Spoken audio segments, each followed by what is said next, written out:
God morning, God morning, God morning, and welcome to Motivate Upstate. Come on, y'all, let's just give God a hand clap of praise this morning for allowing us to be here at this awesome event. It's hosted at the Love Center here in Greenville, South Carolina, under the leadership of Pastor Darian Blue. So we're encouraging you all to please come out. We're starting today, right now, and it's going to end this afternoon at 2 p.m. We have some dynamic motivational speakers that are going to speak on specific topics that are designed to help us grow, expand, and do business in our businesses, in our homes. It's just going to help us holistically. So without further ado, our first speaker this morning, will be that of Mr. Marcus Kirkman.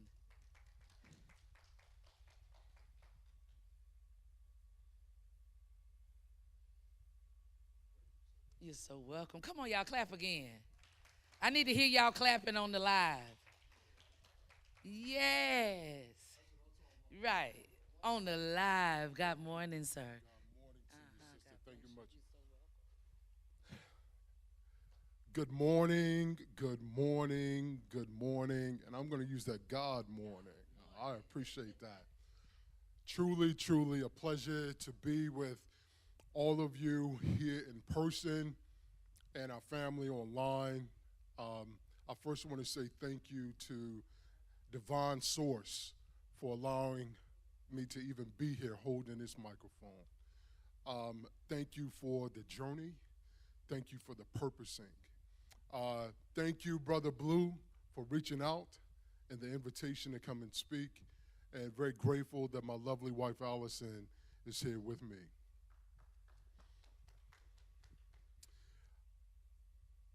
I want to take you back for a minute to walk with me on this journey up until this point.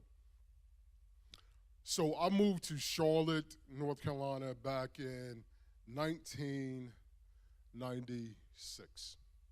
And when I moved there, I could see that Charlotte was just finishing up this incredible economic boom, and it was about to take that next step. And I wanted to be a part of that growth and that step.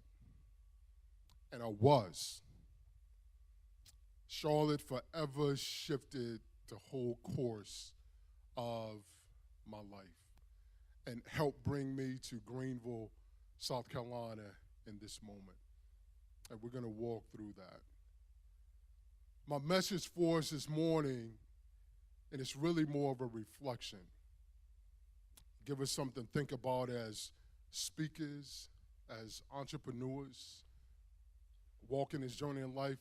The message is where the transformation takes place. Where the transformation takes place. So here I am. I spent 22 years in the Navy, and I was looking at what I wanted to do. I was about the halfway mark in my career, looking to see what I wanted to do next. And whatever it was, I knew it had everything to do with people and development, growth, and healing. And some incredible things happened along the way. So I decided to go to ECPI, College of Technology, and study computer technology. Went to school, made a friend there. And after I finished school, he reached out to me. He called me Kirk. He said, Kirk, Bell South at the time is hiring. You might want to get on that train. Reached out, got hired on with Bell South, had an incredible career. I was a network analyst. It was a highly technical job, paid really well, great benefits. And I was at AT&T for about 17, 18 years. And then I noticed something. I worked the night shift. I noticed that every time I got ready to walk into that building, my soul was dying. Every single day. And I noticed it. I had a 10-minute drive to work. And that 10 minutes, my soul was already shutting down. And that's a message, that's a little nugget I want to share with us. When we start to listen to life, listen to those little messages that come along, kind of giving us some indicators. but it's up to us to be paying attention to what's going on. And this is what happened, family. I kept listening and I kept listening. I said, this cannot be it. The money's good, opportunity is great, but this can't be it. I sat at my desk and I said, if I were not doing this, what would I be doing? If I were not doing this, what would I be doing? I had to take the time to look within and say, what's living inside of me? Family, I sat down. I said, if I were not doing this, I would love to study holistic medicine. I would love to become a life coach. And I would love to study meditation and mindfulness. I said, if I had those three opportunities, I know I can meet somebody wherever they at and support them in the healing process. Please listen to what happened. About 5 years later, AT&T came to me and said, your department is closing down. Your department is closing down. We're going to give you two choices. You can keep your job and you can move to Texas, or you can take this severance package and step away.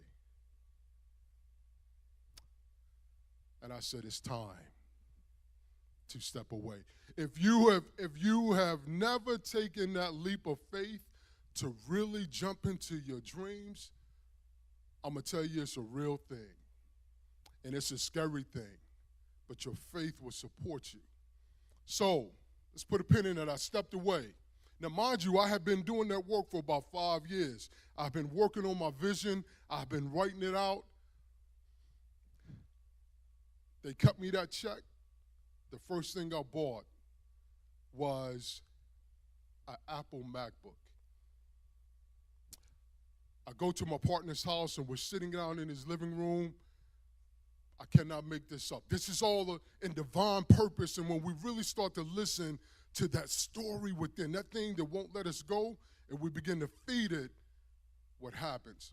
I sit down, and I purchase an airline ticket to go out to Southern California to go visit my brother and spend about a week. After I get off the phone with the airline, I call my brother. I said, I'm going to be in Southern California on Friday. He said, we're going to Vegas. We about to go do this, right? I said, it ain't that type of party. I said, I'm going to come out and visit, but I need to come out there and heal just a little bit and figure some things out. I get off the phone with my brother. And if you're familiar with the way Apple works, right? I had an Apple Cloud account. I had not logged into that account in about 7 or 8 years. But now I've got this new device, and when I logged in, it brought up all my old websites. Remember I said that I wanted to study meditation and mindfulness? 7, 8 years before that, I had reached out to an organization about studying mindfulness and meditation. When I bought this new device, that old website popped up, and I called them, and I said, I'm going to be in California. I saw that the class that they were going to offer, I was going to be in California. None of this was planned. I called them. I said, I'm going to be there. Can I get in the class? She said, I'm sorry, the class is closed. I said, okay. She said, I'll put your name on the waiting list. She said, she put my name on the waiting list. I said, well, thank you very much. If anything changes, please let me know. This is a God moment. This is a God moment, what I'm about to share. I got ready to hang up my phone. And she said, hold up. Did you call here about 7 or 8 years ago asking about this program? I said, I did. She said, I remember your voice. Drop your name in the bucket. I get out to California, spend some time with my family, and then I got accepted into that program, and I studied mindfulness and meditation for about a year and became a certified teacher. All because I was listening and started to feed that thing within inside of me and took that leap of faith. My coaching business is called I Am Becoming Momentum Coaching and Consulting.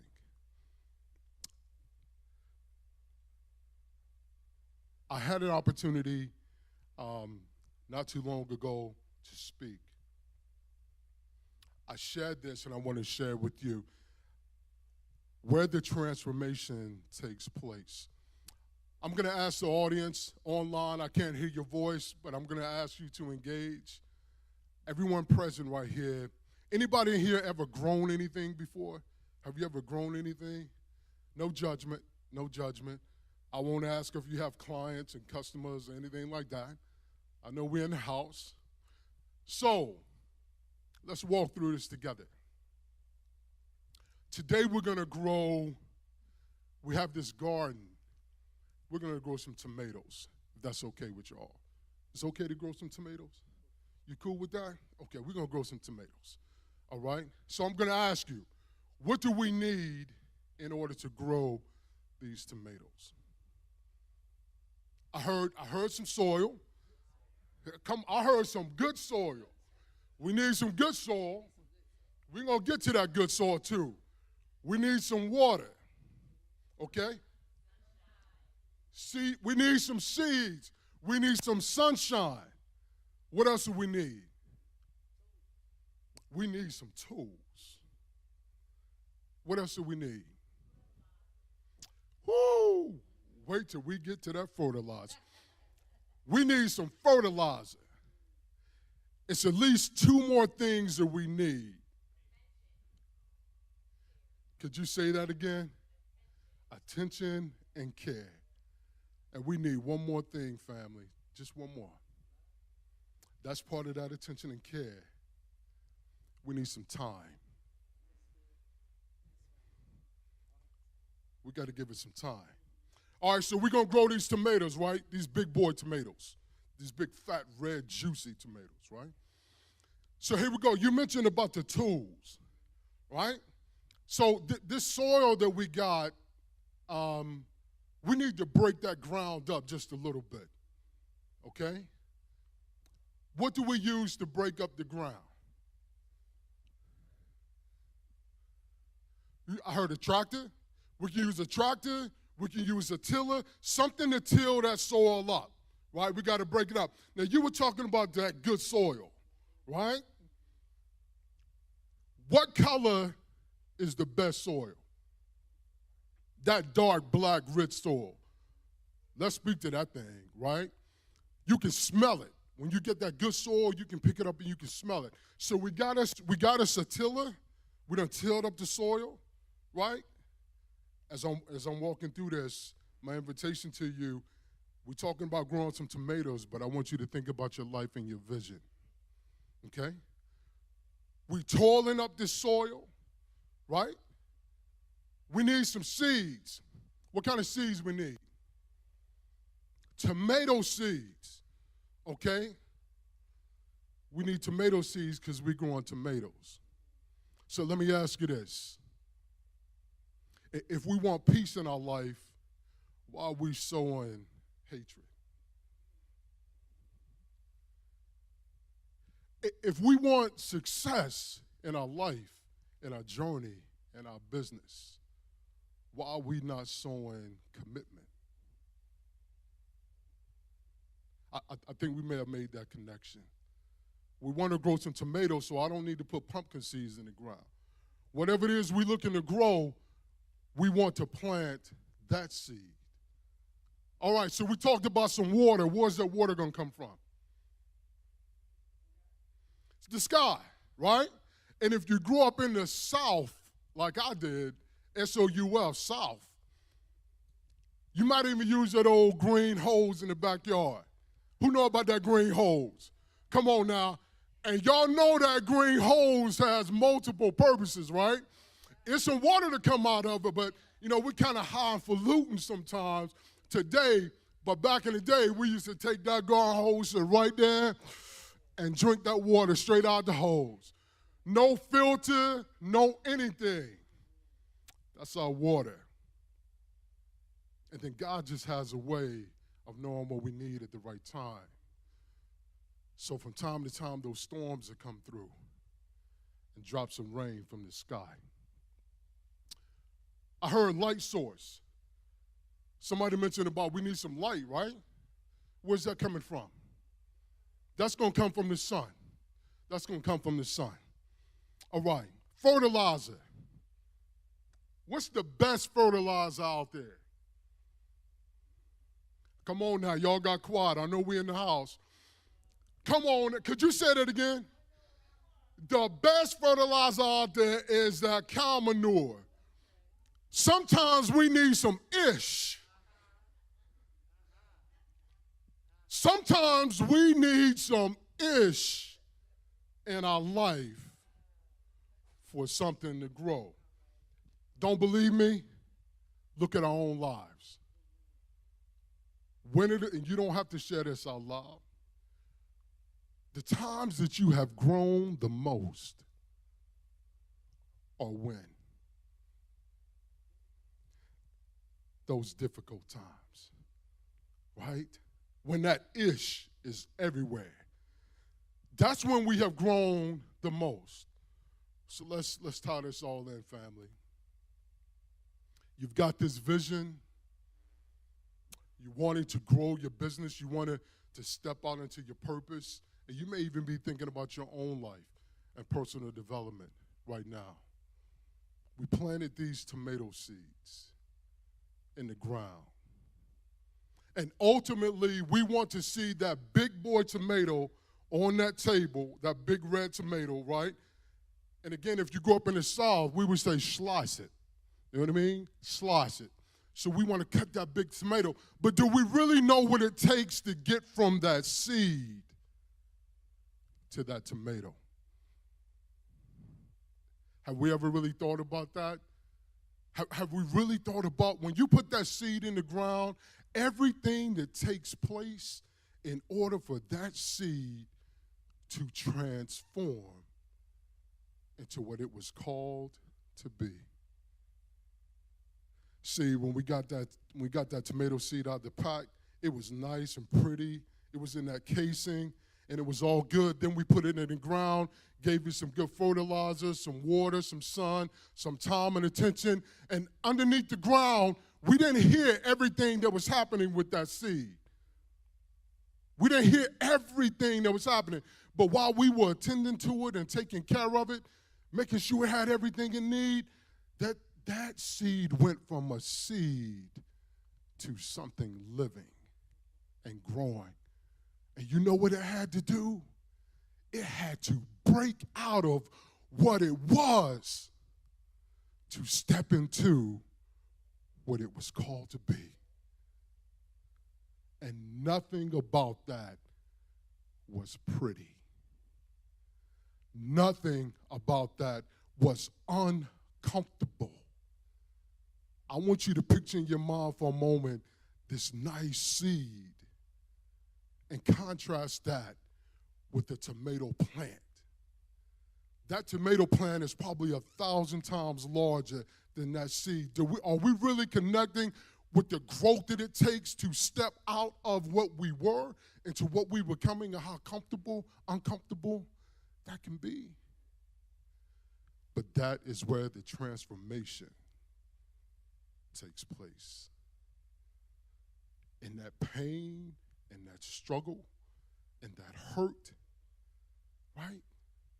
That is where the transformation takes place. So if you're looking at transformation in our lives, if we're looking at transformation in our business, in our vision, look no further than where that pain and that uncomfortable place is, because that is where the transformation is taking place, in that place. So let's pull back for a moment. Let's look at our lives. Let's look at our business. That good soil that we're talking about, that rich black soil that you can smell, that soil in our lives is our heart, our mind, and our soul. if we got good soil in our hearts and our minds and our soul, we can grow something in those spaces with that good soil, right? That water source, that green hose that I was telling you about. I'm here to let you know right now that if we're talking about growing some tomatoes, we can use that garden hose. We may even use a sprinkler. God may bless us with a nice storm and some rain. But when we're talking about growing ourselves, I'm here to tell you many, many times that water source is going to come from our own tears. Our own tears to water our dreams, to water what we believe in when nobody else can see it. Because I can tell you right now, whatever your vision is, whatever your dream is, nobody sees it like you see it. So sometimes we're going to be watering that with our own tears. That sunlight, that beautiful sun that we're blessed with every single day that gives us that vitamin D. In this walk and in this journey and this growth, that sunlight is our faith. Have you ever noticed, put some plants outside. Have you ever noticed plants always grow towards the what? Towards the sun. It's no different than us. Whatever our faith walk is, we will grow towards that. And we're going to need that. We use the tiller to break up that soil, right, in the beginning. But then I realized, you know what that tiller is? Nature is pretty incredible when we take a moment to stop and look at it. The tiller in our life are the relationships. Who's there to support your vision and your dream? Those are your tillers. And nature is the earthworms. That's what earthworms do. They go through the soil, they break up that soil, they leave their deposit, so whatever you planted, it can grow. It's the same thing in our lives. Our tillers are our relationships. We have our relationships, we have our faith, we have our own tears sometimes. We have good soil, and we're planting our vision. Where the transformation takes place also is, we talked about time and attention, right? I heard care. I really love that. If I'm not taking care of my dream, if I'm not attending to my dream, how do I know when the weeds come in? If I'm not attending to it, if I'm not loving on it, how do I know when the weeds are taking over my life and taking over my dream? I want to close with this. That thing, time. There may be some dry seasons along the way. There may be some dry seasons. There may be some time that if you ever planted anything, I know I do it. We got a garden at the house right now.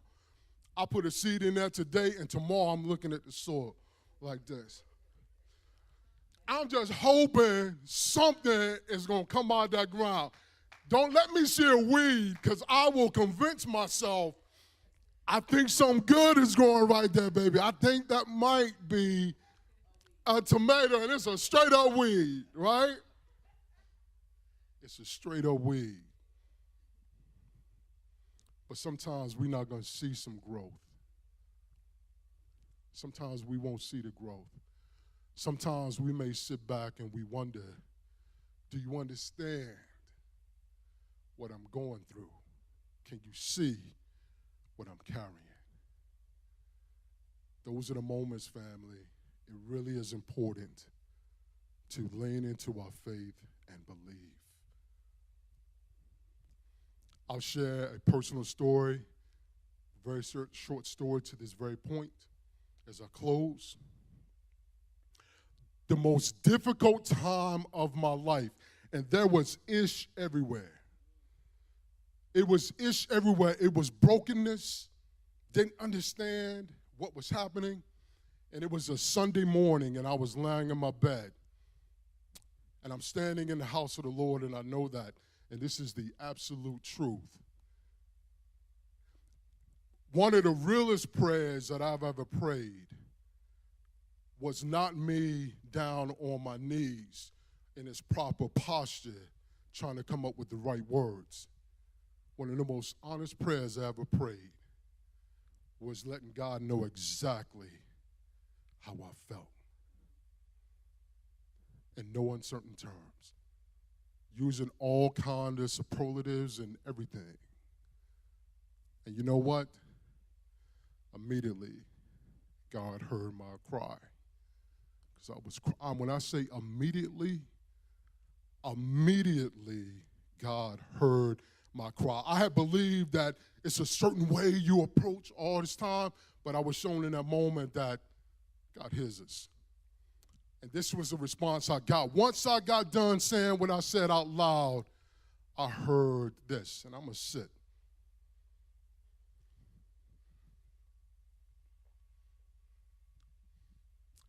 Marcus, you can continue to focus on the things that cause you pain, or you can seek me because I dwell in the quiet places.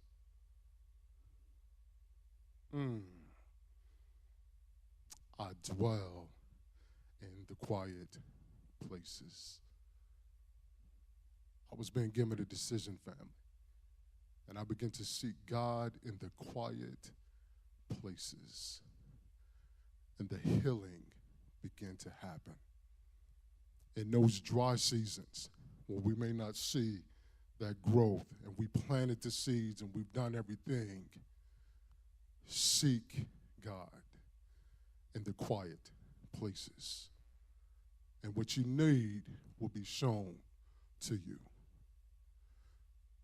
Wishing you continued blessings on your journey. Truly my pleasure to be with you. Let's go eat some good tomatoes.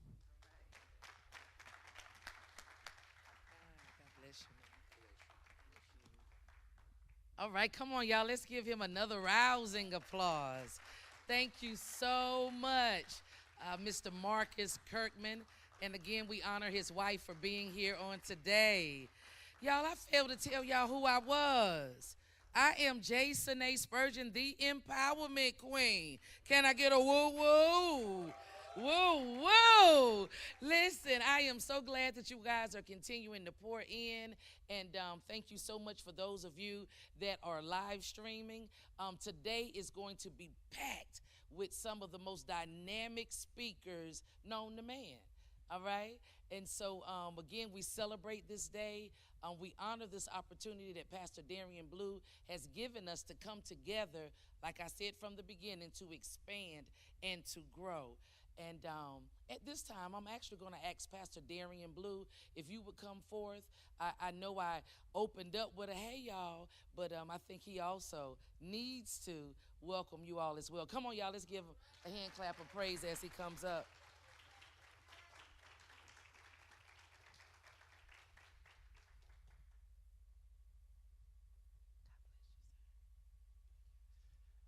Hey, y'all. Bye, y'all. No, thank y'all for watching online. We thank all of you for just being in here. Can we just take about 30 seconds real quick and just to get up and then greet somebody, shake their hand, hug them, tell them, you know, what your name is, all of that good stuff. Can we just take a quick second to do that? And then I'm going to ask everybody to move forward, to move a little closer.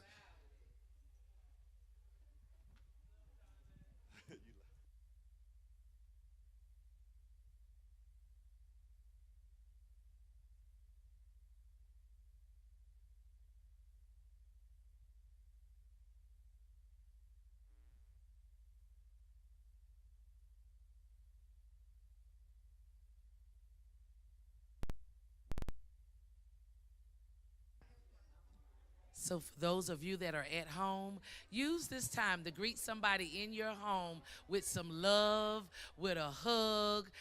Greet them this morning.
All right, all right, all right. Those of you that are coming in now and those of you that have been here, if you all would be so kind and please come up front. If you would please be so kind and make your way to the front. Come on, let's interact a little more with one another. So, y'all come on up to the front. Again, we thank you all that are joining us live today at the Love Center, Nicholtown Missionary Baptist Church in Greenville, South Carolina, under the leadership of Pastor Darian Blue. What's the address? 337 Ackley Road in Greenville, South Carolina. Okay. 327. Let's say it again in unison. What they said. 327 Ackley Road in Greenville, South Carolina. Come on, y'all, make your way. People are pouring in now, and we're so grateful because it's just going to increase the energy in the room. So listen, I want to make sure we keep good energy. So let me check and see where y'all are. If you're happy and you know it, clap your hands. If you're happy and you know it, clap your hands. If you're happy and you know it, so if you're happy and you know it, clap your hands. I've never known what that other line is. Does anybody know? What? That's what they said. Okay. Let's do it again. If you're happy and you know it, clap your hands. If you're happy and you know it, clap your hands. If you're happy and you know it, then your face will surely show it. If you're happy and you know it, clap your hands. I knew what I had forgotten. Yeah. Again, welcome, you guys. Y'all, please come. We have a magnificent lineup on today. We thank Mr. Marcus Kirkman again for coming and getting us started and getting us motivated. We're going to have Mr. Jonathan Parker. He's going to come up, and what he's going to do is teach us how to dominate the stage. He's going to teach us how to dominate the stage. And as he's coming, I'm going to take this few moments. I had something else. I'm going to have to leave a little early today. And so Pastor Blue, come on. Y'all give it up to him while he's coming. And so just for a few minutes, Pastor Blue, Pastor Glue, you the glue though. You the glue, Blue. You the glue, Blue. Y'all, I came to be the hype girl today. Amen.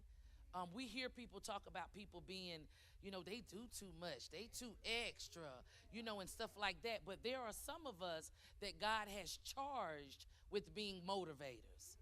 There are some of us that God has charged to be the person that when they come in the room, they change the dynamic of the room. There's some of us that God has charged to help others by sharing, your story, with enthusiasm. And so Pastor Blue had asked me, he said, when you get a few moments, I want you to touch on how you can own your own story. And so in owning your story, what it is that you have to, there's a process, and Mr. Kirkman talked about it. A lot of times we want to skip the process. We just want to be there. He said it's the seed. He said the next day he already looking. Ain't nothing there. You have to go through the process of developing and maturing. And once you get there, owning my story has been about me being solidified through God in who I am. The way that he created each one of us in this room is individual, and it's exceptional, and it's needed. It's one body. It's a whole bunch of us in here, right? But we all have different functions. And I have to own my story. And sometimes in sharing my story, there's some parts about it that you may not want to talk about. But if you own it, once you own it, you don't have issue with it anymore. You have to own your own story for you to really be able to be transparent and to be able to help others. And that's as it relates to this arena that we're talking about today. If you're going to be a motivational speaker, a life coach, podcast, y'all know, don't y'all kind of, them people who know everything that you supposed to do, but don't know what they supposed to do, get on your nerve. It kind of goes back to mind your business. Own your story. Because can't nobody tell your story like you can. Own your story. Accept who you are. And it just makes a magnificent difference in your life. Can I get a woo woo? Listen. Thank y'all for listening to the little infomercial. And now we have, it was just a little infomercial. Now we have Jonathan Parker, like, already, right there. You saw it? I don't even have to say nothing else. When I do it again. Wait a minute, no, stop. Okay. I'm going in a minute. Hey! Come on up and show us how to dominate the stage. All right, y'all. How you doing? You good? Everyone good? Happy Saturday. Everyone online, welcome. You didn't have to put real clothes on, so congratulations. You come in your pajamas, your orange juice. I just got a picture. My boys are making waffles, making little Belgian waffles. I have 3 boys. Their names are Titus, Judah, Zion. Ages are 9-8-7. 9-8-7. Keeping score at home. That's really close. It's really close. So I'm excited to be with all. Pastor Blue, as always, thank you so much for the invitation. So grateful for your friendship. Honor you here. Thank you so much. So I'm here to talk about dominating the stage. That sounds fun, right? At 9:40 in the morning, like, how do you dominate a stage? But before we even get on the stage, we also got to talk about the fears that come before you step on a stage. Like, I mean, right? Can we just admit we all have fears? All right, I'm afraid of spiders. Now, spiders are very terrifying to the place where I can't even kill them. Because if I see one, I got to call one of my sons, or I got to call my wife. They're like, can you come kill the spider? I'm like, Jonathan, you talk in front of thousands of people for a living, and it's an 8-legged creature. I'm like, I'm scared. But it took me a long time to admit it. Why? Because we're actually afraid of our fears. Okay, we're afraid of our fears, meaning there's a paradox that if I tell you I'm afraid, you might think less of me. So if I told you something silly about like spiders, what if I tell you, and I guarantee you every speaker feels the same way, when you're walking up those stairs, there's still those butterflies. And let me just say this, if you want to be a speaker, podcaster, you want to invest your voice into someone else's heart, mind, and soul. If you don't get the butterflies when you're walking up on stage, you don't belong on the stage. That's pride. Keep it off my stage. You better get butterflies. I got up early this morning because I was scared. Because I don't know if you've heard Pastor Blue preach or bring a word. Like, these are big shoes to stand on this stage. You don't take it lightly. So we're going to talk about fears. We're going to talk about dominating the stage, because here's the thing. There might be 2 problems, but it's the same approach. And I'm going to be very, very practical today. Uber practical. You should be able to walk out of here and at least be able to address your fears a little bit before you jump on a stage, and then feel a little more confident on the stage. It can be very practical. Because theory about stuff, I don't know about you, sometimes theory on the regular day doesn't work. Like, I know I shouldn't eat that other slice of pizza. I'm going to eat that other slice of pizza, though, because tomorrow may never come, so eat the other slice, right? Like, so we're going to get really practical today. So let's talk a little bit about how we are wired, okay? So I want to use a phrase that we've heard a lot, like self-awareness. Everyone hear the term self-awareness? Okay, great. When I use the phrase self-awareness, what comes to mind? You're going to just yell it out. Aware yourself, know yourself, good. What else? Self-awareness. Confidence, good. Here's a phrase I want you to think of. If you're online, write some notes, let people know you're here. This phrase I want you to think of. Self-awareness, personality intelligence, is, do you know yourself well enough to lead yourself? So, personality intelligence, like, that's t-shirt. Let's get it printed. Let's see all of it. Maybe we'll get all 3 of them right on there, right? Like, do you know yourself well enough to lead yourself? Here's the deal. If you came in hoping that one of the speakers was going to give you this plug-and-play Lego set on how to be an awesome speaker, how to start a podcast, without you knowing yourself, you're going to be highly disappointed, because guess what? You're not me. And I'm not you. And I'm a lot for people. Like, this is me all the time. Okay? Because I was raised in an Italian-Irish family, the youngest child. My sister's 12 years older than I am. My brother's 11 years older than I am. And I was in an accident. Like, come on now. Like, I got all the energy. But do you know yourself well enough to lead yourself? Hey, if you're watching online, do you know yourself well enough to lead yourself to come here right now? Because fear kept you from coming. Well, I don't need anyone to know I want to start a podcast. I don't want anyone to think I want to be a speaker. They might ask me to speak. You ever run into these people? I want to be a speaker. You want to go talk at? No, I don't want to talk to them. Remember, I started speaking when I was in 6th grade. It was amazing. Talked for 10 minutes. People clapped. Someone gave me $5. I was like, you're trying to tell me if I run my mouth, people will clap and you'll pay me? Lock that in. But some of you, fear is keeping you from getting in your car and coming here because you don't know yourself well enough to lead yourself. You want to know how you're going to dominate the stage? You got to know yourself so you can lead yourself. When I came up here, I had to lead myself to this space. Yeah, I had guides. I had mentors. You need those. But you got to do the work. All right, now when I say emotional intelligence, what comes to mind? So we got personality intelligence, right? Self-awareness. When I say emotional intelligence, what comes to mind? Social skills, good. Touch with your emotion. What else? What do we do when we're in a room? We got to be able to what? Read the room, right? All right, so here's a phrase for emotional intelligence. Do you know what it's like to be on the other side of you? Emotional intelligence. Do you know what it's like to be on the other side of you? All right, let's do a little more interaction. Here you go. So for decades, verbal and nonverbal communication had the same percentages. So out of 100, what do you think the percentage was for verbal communication versus nonverbal communication? What do you think it was out of 100? A lot. All right, like 50-50, 70-30, 80-20, what do you think it was? 60-40, 60 being nonverbal or verbal? And 40 being verbal. All right, good. Somebody else? 70-30, 90, okay? So for decades, y'all, nonverbal communication was 70%, verbal communication was 30%. For decades. Like you're always communicating. So what I do for a living, which is a ton of fun, I help people communicate better. With leadership and culture, mostly working with corporations, executives. Because here's the deal, what you don't realize is the moment you wake up, you're communicating.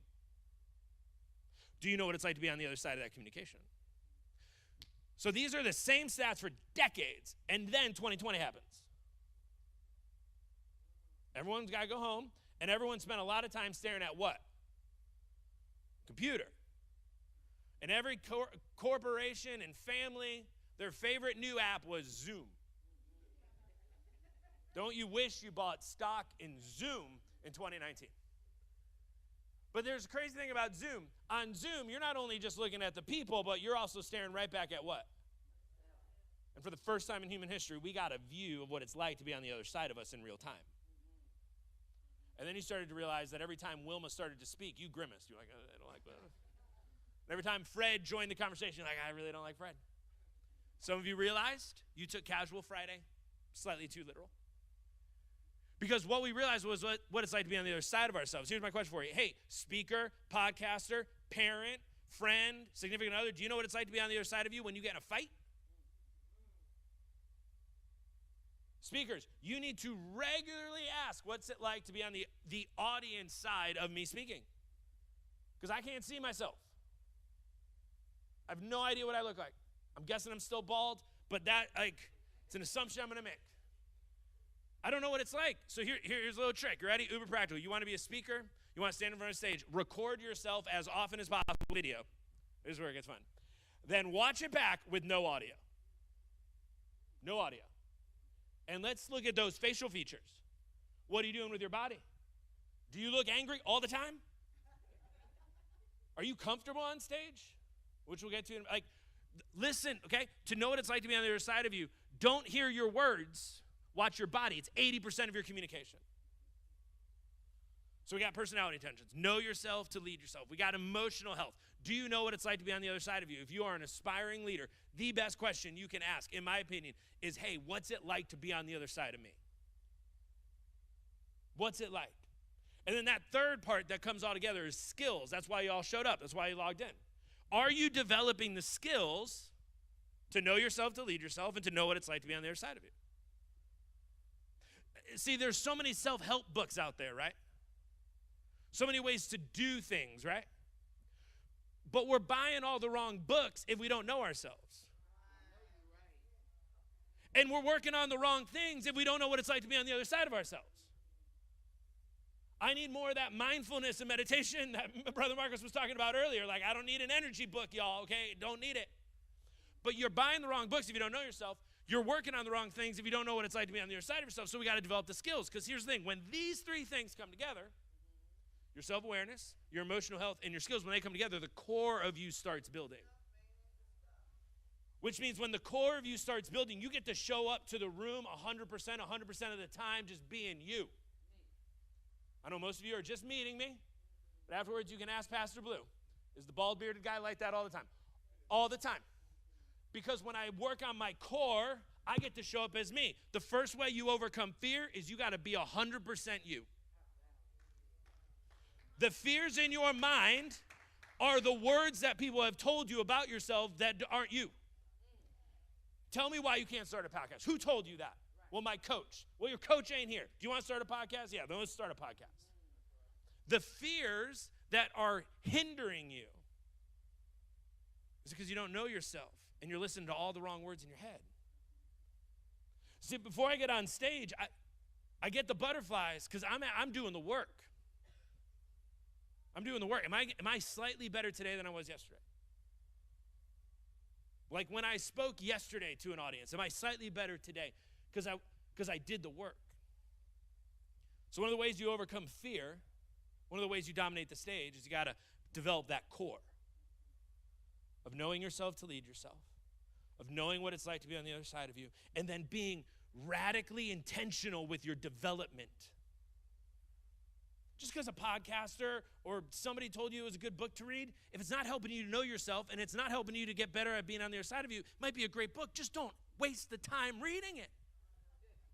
But Billy said it was good because Billy ain't you, and Billy's working on something else. So then the question is, how do we take these three elements and move them into the real world? Again, right? How do we take this idea of I want to know myself to lead myself? I want to know what it's like to be on the other side of me. I want to develop skills. How do I start doing that? And thankfully we have some ways of thinking it up. I like theater. Anyone else like theater? Plays? I like it. It's fun. One of the reasons I love it is especially like small theater, like those small plays when you're like really close to them. Because like when you're really close, you got to buy into what the actor is saying. And the actor, I don't know if you've ever done plays or theater. I've done a lot of it. You can't fake it on stage. You have to become that person. So one time I was in a play about the French Revolution, and they put me in a blonde wig. I haven't had hair since the first grade, okay? And they put me in a blonde wig. I couldn't even recognize myself. I was like, who is that? You're like, I don't believe you. I will show you the picture afterwards. Blonde wig. I'm like, I don't look like myself. Because I had to put on this French military guy. I couldn't be me in the blonde wig, so I had to become somebody else. And one of Shakespeare's most famous plays, it opens with, all of the world's a stage, and the men and women are merely players. See, some of us think that what I'm standing on is the stage. But I need everyone to do me fair. I need you to stand up right now. Just stand up wherever you are. Stand up where you are. Everyone good? Okay. I would like to welcome you to your stage. Welcome to the stage. Because all the world's the stage. Let's not get it twisted right off the bat. The stage is not where the bright lights are. The stage are where your feet are. The stage is not where somebody introduces you. The stage is where you introduce yourself to the world. The stage that you are on is a stage I can't be on, so you got to show up 100% there. All the world's a stage. All right, you can take a seat. All the world's a stage. So what does that mean? The stage is anywhere you show up where you can leave your mark. Now, listen, you can only show up if you know yourself to lead yourself and you know what it's like to be on the other side of you and you are relentlessly intentional with your development. Because you will be able to overcome the stage fright, not the butterflies, keep those. The stage fright, the fear of stepping on stage when you realize your whole life is a stage. Someone is always watching you. Someone is always listening to you. Someone's always paying attention to you. Somebody says, I wish I had their life. Someone's looking at you on your stage, but we have diminished your everyday for the spectacular. Your everyday is a stage. My wife is Wonder Woman, rock star. We school at home. She's a personal chef. She deals with the kids when I travel. She wakes up every day and she's on a whole different stage, and she's got an audience of 24/7, 365 days of 3 little boys. Y'all got a stage. Don't go looking for it. Look down. You're right there. Don't be asking Pastor Blue, can I speak at your next one if you ain't speaking in your community? Like, you don't, listen, I remember the first time I spoke as a professional, got my first workshop, got my headshot in there and everything. Beard was a little darker. Want to know how many people showed up? One person. I had everything laid out. 45 minutes, presentation, keynote. We were going to crush. It's going to change the world. And one person showed up. What I do? This is what I did. You want to get a picture of what I did? It was a lady. She was probably, she was a little older. She was like, I needed to get better at communication because I got grandkids now. I want to get better. And here's the thing. I had my notebook. I had my presentation. But one person said, I need help, and I don't know you, but I see value in you. Will you help me? So I walked over. I grabbed a chair, forgot about my presentation, sat right across from her and said, what do you need? How can I help? Because here's the thing. Hey, if you want to be a speaker, you want to overcome fear, you want to dominate the stage, it ain't about you. It's about your audience and what they need. If you ain't living this stuff, if you're not living this stuff out to help people get better, what you're looking for is a spotlight. You ain't looking for a stage, you're looking for a spotlight. And let's just be honest, we got too many people in the spotlight right now who just shut up. But hey, at the lack of authenticity, we'll take inauthenticity all day. What's the best way to silence the inauthenticity? You start being you and start being authentic, and let's start showing them the real thing. All the world's a stage. You're on it. So what does that mean? You got to get and be at home on your stage. You got to be at home at it, which means you got to live in it every day.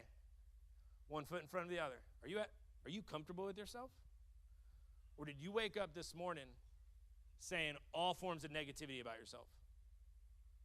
Oh, I'm going to go to this conference. I'm going to get motivated because I'm unmotivated. I failed all the time. My parents told me I'd fail all the time. I've dropped the ball so many times. That's not good stage presence. You work on stage presence in the mirror in the morning when you look back at yourself and you're like, I got this. I got my stage. So you got to be at home at it. It might not be your house, but you can be at home. I feel very comfortable here. I love being here. But I'll tell you, I don't take speaking gigs where I don't feel at home. Like, if it ain't good energy, it's not a good vibe. If they've got an 18-point bullet check on what I can say, what I can't say, what I got to wear, what I can't wear, jokes that don't make me feel at home. Right? Just imagine if I came to your house and you're like, make yourself at home, and I handed you 20 things that you got to change about you to show up. No. You got to be at home. You want to start a podcast? You want to be a speaker? You want to write a book? You got to be at home. And there will always be another opportunity. Have an abundance mindset, not a scarcity mindset when it comes to living out your dreams. Have an abundance mindset, not a scarcity mindset when it comes to living out your dreams. You got to be at home on your stage. But we are all then just merely players. What does that mean? Well, if you're watching the theater, right, you're watching Shakespeare, aren't you glad they're all not trying to be the same character? Could you just imagine watching a movie. It was Harry Potter. And everybody on the movie is trying to be Harry. Would that be weird?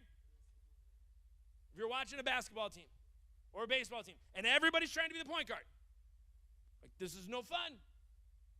We're not going to get the ball in the hoop. We're not going to win an Oscar. Could you imagine if everyone just tried to be the same musician? Right? If everyone just tried to be the same ones, we'd be like, the music is terrible. So why do we do that with our lives?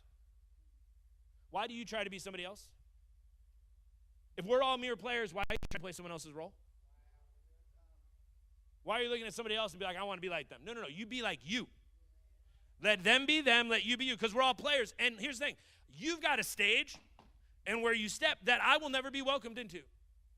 Not because they don't like me. They don't know me. They know you. Don't try to be me.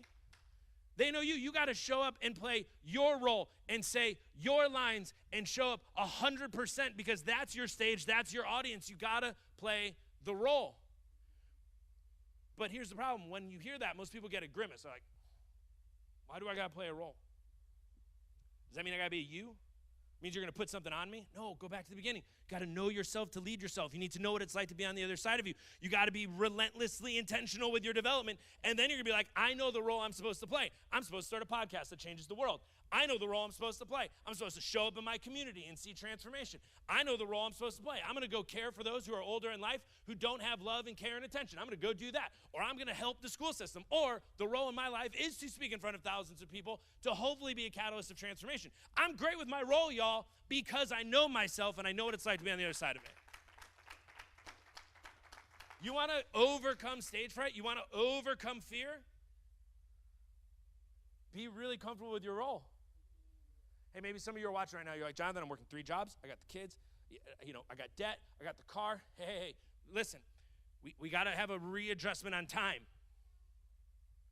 We underestimate what we can accomplish in a day while overestimating what we can accomplish in a year. Okay, let me say it again. We underestimate what we can accomplish in a day while at the same time overestimating what we can accomplish in a year. Some of you are very excited for Thanksgiving. It's not even Memorial Day. You're like, oh, no, I'm going to start speaking up and owning myself at Thanksgiving when my family's in town. Maybe. But if you don't start practicing today, you ain't going to be ready for that stage tomorrow. If you ain't good with your role today, you ain't going to be ready for that stage tomorrow. Because here's the reality, folks, okay? Here's the reality. You can only pass on what you possess. You can only pass on what you possess. If you ask me, may I borrow that water? I won't drink out of it, I promise. For real. I won't drink out of it. No. All right, so if Pastor Blue came up and he went, hey, Jonathan, can I have a cup of coffee? And I said, sure, here, is this coffee? Do I want to give him coffee? Yeah, he asked for it. Oh, he's a friend, I want to give him coffee. But can I give him coffee?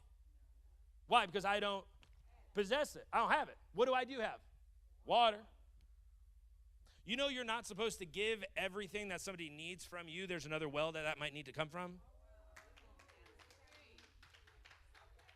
You know, you aren't meant to solve all the world's problems. And not everyone that comes to you asks for a question are you supposed to have an answer to. Maybe you need to have a connection. Be like, listen, that ain't my thing. I got water. You need coffee. You need to go hang out with my friend. Because you only pass on what you possess. But you underestimate and you diminish what you possess because you look at somebody else and you're like, man, I wish I had coffee. Well, you got water. There's a line of people who's like, I'll take your water. But we diminish what we possess. But here's the thing, you only pass on what you possess. So here's the thing. You want to know why you've got fears? Because someone's passed that fear on to you. You want to know why you got stage fright? Someone's passed that fear on to you. You want to know why you're intimidated on stage? Someone's passed that on to you. May I be the catalyst that tells you that if you know yourself to lead yourself, that you know what it's like to be on the other side of you? I want to pass on to you everything you need to stand on your stage with full confidence, stand in your role with full assurance and be like, I am where I'm supposed to be, who I'm supposed to be, uniquely designed for this unique time, and I don't have to be anybody else. Because you can only pass on what you possess. So what does that mean for here? How do you dominate the stage? Know yourself and lead yourself. When? Every day. Know what it's like to be on the other side of you. How often should you ask that question? Every day. To who? People who like you and people who don't like you. That one's hard. Go to someone who you know doesn't like you very much. Be like, hey, just a quick question. I go and stay in this conversation for 3 minutes before we say things. So what is it about being on the other side of me that you don't like? Listen, we can get real and develop or not. Because I can find plenty of people tell me how awesome I am. I need someone to be honest with me and be like, this is why it's hard to be your friend. It's why it's hard to be around you. So how do you dominate the stage, overcome fear, know yourself, lead yourself, know what it's like to be on the other side of you, be relentlessly intentional with your development. Remember, you're always on a stage, and you have a unique role. Pastor Boo, do I have time for one more story? Okay, one more story. When there's not a clock in the room and someone gives me a mic and I got to keep looking, I'm like, oh, man, I got so much more to say. Okay, one more story. Here's the thing. Let me ask you this question first. Has anyone allowed fear to stop them? Okay, let's be honest, right? Has anyone felt insignificant? Okay, everyone online, hopefully you raise your hand. All right, let's do this again, just in case. Has anyone allowed fear to stop them? Okay, has anyone ever felt insignificant? Great, so now you know you're not alone, so can we start talking about it? You're not alone. What was the biggest help for me is when I started to get real with people that were speakers. It was like, I'm really afraid when I grab a mic. They were like, yeah, me too. You want to talk about it? I'm like, yeah. You're afraid? How are you afraid? I remember I started a podcast called Our Dad's Diary. It's like, who in the world is going to listen to me talk about fatherhood? Who's going to do that? People did. And I just felt weak. I didn't feel vulnerable. Or I felt vulnerable. I didn't feel like I could do it. But here's the thing. And I'll leave you with this. If you want to own your stage, if you want to dominate, if you want to overcome fear, you need to start valuing the one, not the 100. All right, let's break it down real quick. If one person will listen to your words, see your life, and learn something from it, then that is enough. My life changed when I wasn't looking for the thousands. I was like, if one person will like my post. Y'all, one person hit love on a post you wrote. One person. What else do you need? Somebody else has been transformed because you got vulnerable. Someone else is transformed because you stood on your stage and you knew your role and you communicated. You changed one person's life. But then they changed one person's life. I'm excited at the end of life, whatever eternity looks like, to meet somebody who's like, hey man, I was back corner, right stage in Chicago.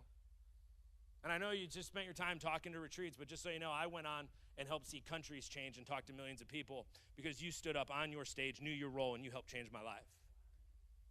Because it's about the one, not the 100. Pastor Blue, again, thank you so much. Love you so much. Thank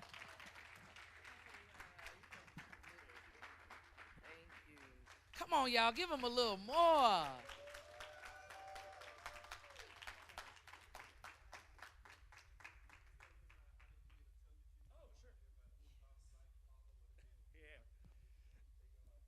Yeah, super fun. So my website is thejonathanrparker.com. That is TheJonatanRParker.com. You're like, why are you the Jonathan Parker? Because one Jonathan Parker is a brain surgeon. Don't call me or him for communication. So the Jonathan R. Parker. I'm on Instagram. I'm on LinkedIn. Jonathan R. Parker. Jonathan R. Parker. I'm right here in Greenville. Travel a good bit. So you go to my website, you can contact me from there. All my info's there. Instagram, it's there. I don't DM a lot on that. LinkedIn, I probably spend a little more time. But yeah, that's how you get in touch with me. And if you shoot me an email with a question, I'd be more than happy to answer it. If you need to get together and chat, I mean, I'm honest. It might be a couple weeks or a month, but I would love to sit and chat with you virtually or over a cup of coffee. But yeah, that's how you get in touch with me. Thank you so much, Pastor Bill. Oh my, wasn't that magnificent, you guys? Yes. And it was so, thank you so much. It was filled with information. Um, while he was doing that, I was given this to do. He said, you have to own your stage. Your stage is where? Wherever you are. Okay? So, Tara, come here for a minute. Right here. Hurry up. Own your stage. Right quick. Good morning, everyone. Good morning. My name is Tara Hellstock, and I have been asked to be the leader of the women ministry. Thank you, thank you, thank you, thank you. And I was speaking with Sine yesterday, and I said, Sine, I am scared. She said, well, you're supposed to be scared. She said, if you're not scared, you think you know everything. So I said, okay, that's understandable. So I am nervous, but I'm here to do what the Lord have sent me to do. So June the 2nd through the 4th is our family church family reunion, and we're doing a fashion show. So that Saturday, I'm asking any ladies that want to be a part of the fashion show to inbox me or give me your phone number before you leave, because we're going to put on a fashion show, and it's going to be a great one. Great job. Y'all give her a rousing applause. You go, Tara. You owned your stage. Listen, one more. Come on, hurry up. You, hurry up. No. The young lady in no, Lisa. Lisa, no, her. Yeah. Her. Come here.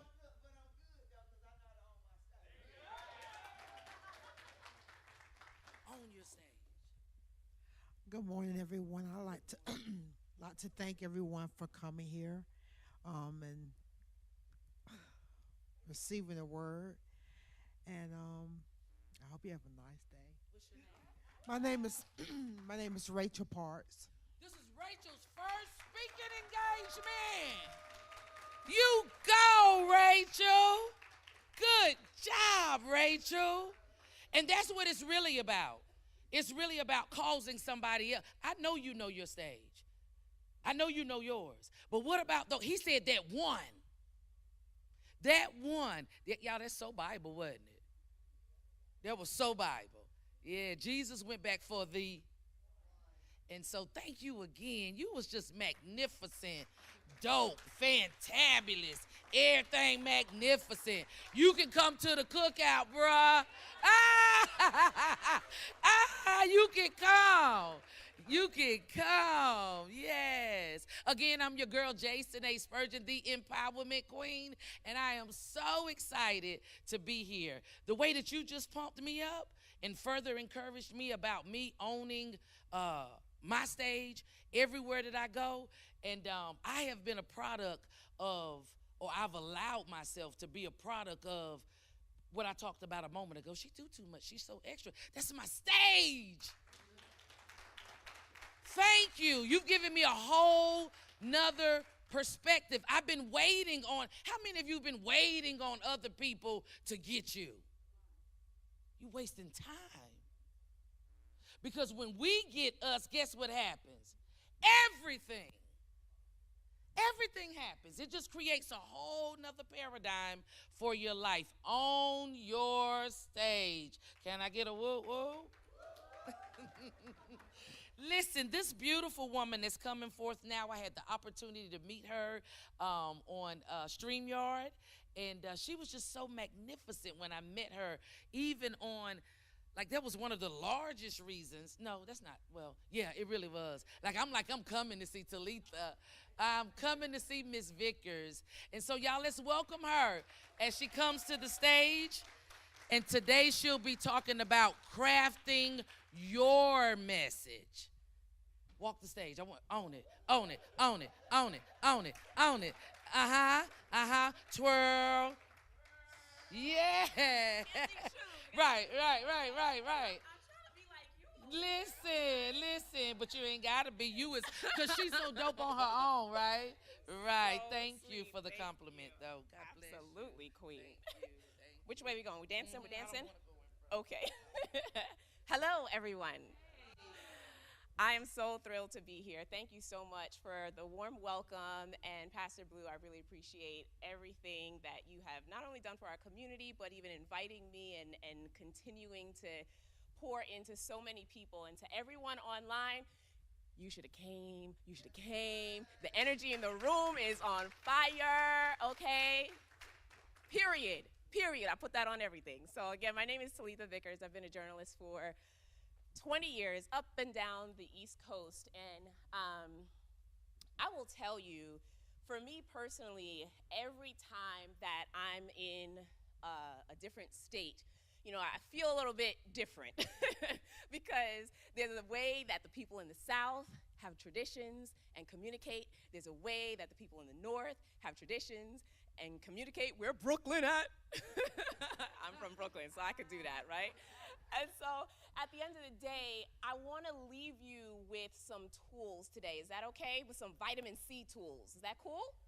Turn to your neighbor and say, vitamin C. Vitamin C. Okay, you're going to get some vitamin C for effective communication. And as a journalist, I realized that over time, you know, there are no true, I would say this, captive audiences. You know, we have a captive audience today, but captive audiences, you really have to create your captive audience. And what I mean by that is, you know, whether it's on social media, you know, how many say you get like maybe 30 or 40 seconds for a story? Whether it's on TikTok, you get about maybe 90 seconds for a story or a reel. You have to craft and hone your message in a way where you can create your captive audience, right? And what I mean by that, in news, we had to do that all the time. We had to use our words in such a short period of time to get you to watch. Tonight at 10, cooking dinner. The chicken that you may be eating tonight could change your DNA and could kill you. Now, I'm a mom, and I'm cooking in the kitchen, I'm whipping it up, and I hear that. That one thing is gonna cause me to pause. Okay, so we're gonna have Chinese tonight, right? Okay? And so as the mom that has a million things going, right? The doorbell is ringing, the phone is going off, the kids, I have twins, okay? So they're running, one's a lefty and one's a righty. So one's going left, one's going right. I'm trying to prevent stuff from boiling over, and I hear, tonight at 10, the chicken you could be making, and I'm making chicken, could change your DNA and could kill you. What? So I stay up. And I watch, and I wait, and I listen. I stay up till 11 o'clock or to 10 o'clock, sorry. Stay up to 10 o'clock for this story. But if I show up, right, I'm expecting to hear the type of chicken that's gonna mess me and my family up, right? I'm expecting, I'm waiting for it because you've communicated something to me that has captivated my attention. So the first one is communication, right? The second one, you've got to captivate someone. You have to figure out a way to captivate them. So I've captivated you with my words, and now I'm waiting. And I hear the news anchor come on and say, so now to some breaking news for the chicken that we've been telling you about. So many children have been impacted by this chicken. Men, women alike are, you know, transforming by the thousands, and it's in Australia. Come on, really though? Really? You made me turn off the stove. I ordered Chinese food, and I stayed up till 10 o'clock for Australia? Did that anchor deliver? That anchor did not deliver wholeheartedly, and that's gonna break your trust. Effective communication has to deliver wholeheartedly so you do not break the trust of your target audience, right? And so when you show up, you have to show up in an authentic way, whether it's through podcasting or whether it's whatever stage you are as an entrepreneur.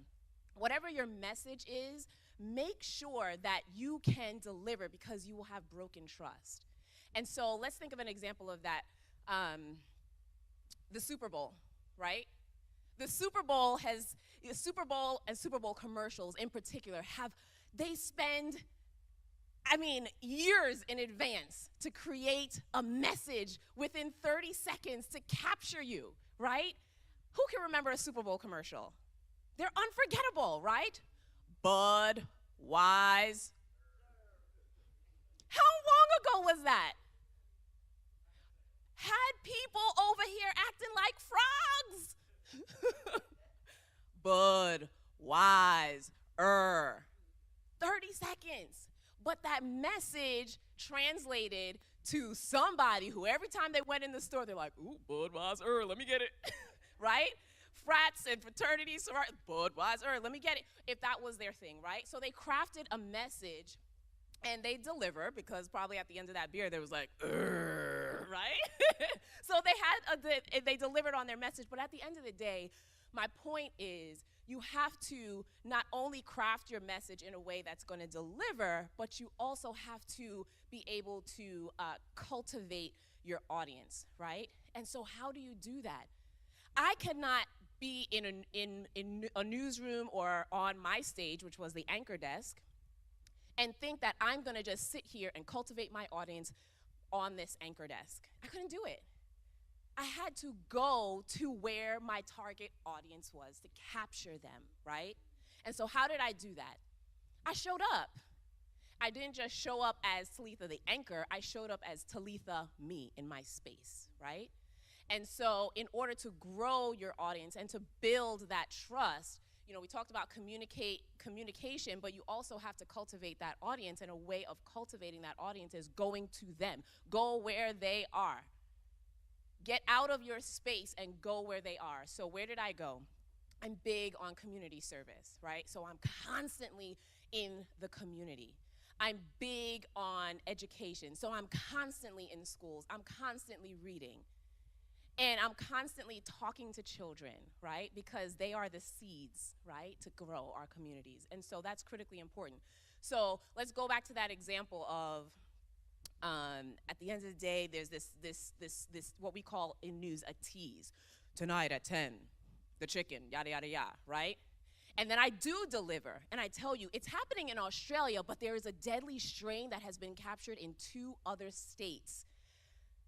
Go to my Facebook page, and I'm going to tell you more. Now I'm giving you extra nuggets of information. Now I'm telling you, come to me. I am the plug, right?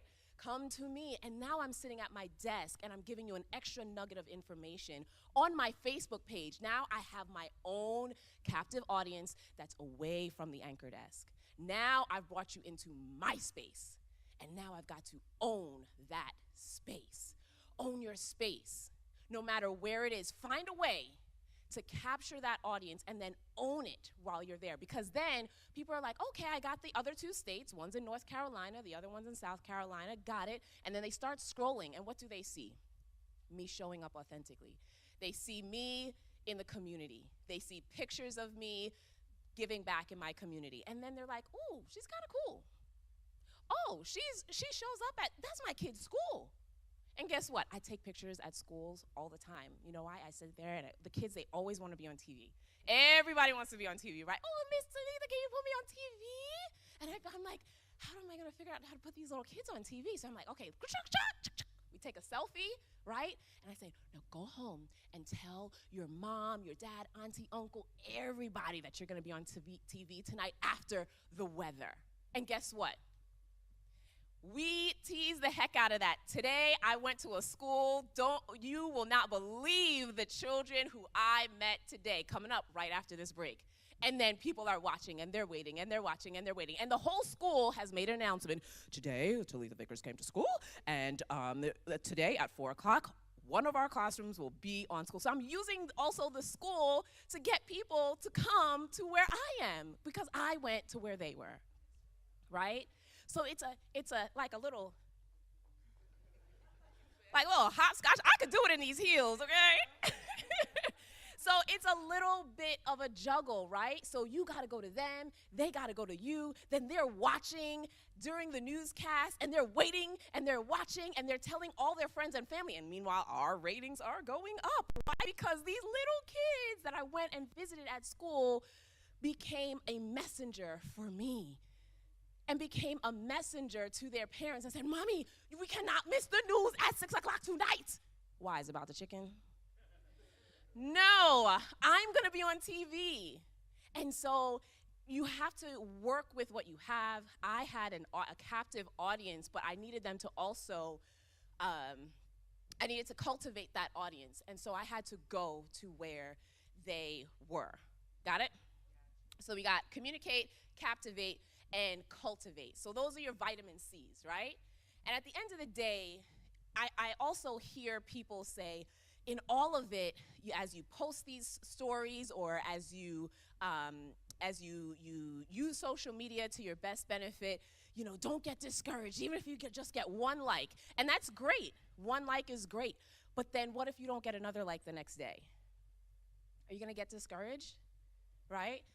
Do you keep going? How do you keep going in all of that? You have to have adverse winds, so to speak. You have to have adversity in order to take flight. Think about a plane. Think about a plane. For that plane to take off, it has to have adverse winds coming in the opposite direction for it to take flight. It's true. You can't get off the runway. You could be building and building, and it's going good. I got 2 likes. Ooh, ooh, ooh, ooh, ooh. Oh, yeah, I got 10 likes. And then somebody on your page says something negative about your message, and you get discouraged. Don't let discouragement determine your dividends. Period. Can you say period, poo? I keep hearing that. I don't really know what it means, but it sounds really cool. But at the end of the day, I know so many of you may be saying, well, okay, I've got a product, I've got a service, I think I got my message down, I can communicate well, I'm going to do a little bit better with some of the things that the speakers have shared, but what is my entry point to news? Because if you're, let's say, a restaurant owner, my food is 10 times better than that, and they are on the air, and mine is vegan. Or my product or service is 10 times better than that. I can save you time, money, and so much more. But how did they get on the news? Well, those people, guess what they did? They communicated, they captivated, and they did that with a press release. That's your entry point, 9 times out of 10, unless you know somebody, right?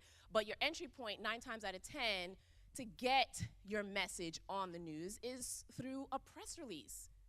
I had no idea at the stage of entrepreneurship, I had no idea within my family how to write a press release or how to put that together. I can help you with that. Come see me, right? That's your entry point, but you have to know how to effectively communicate, because I will tell you this.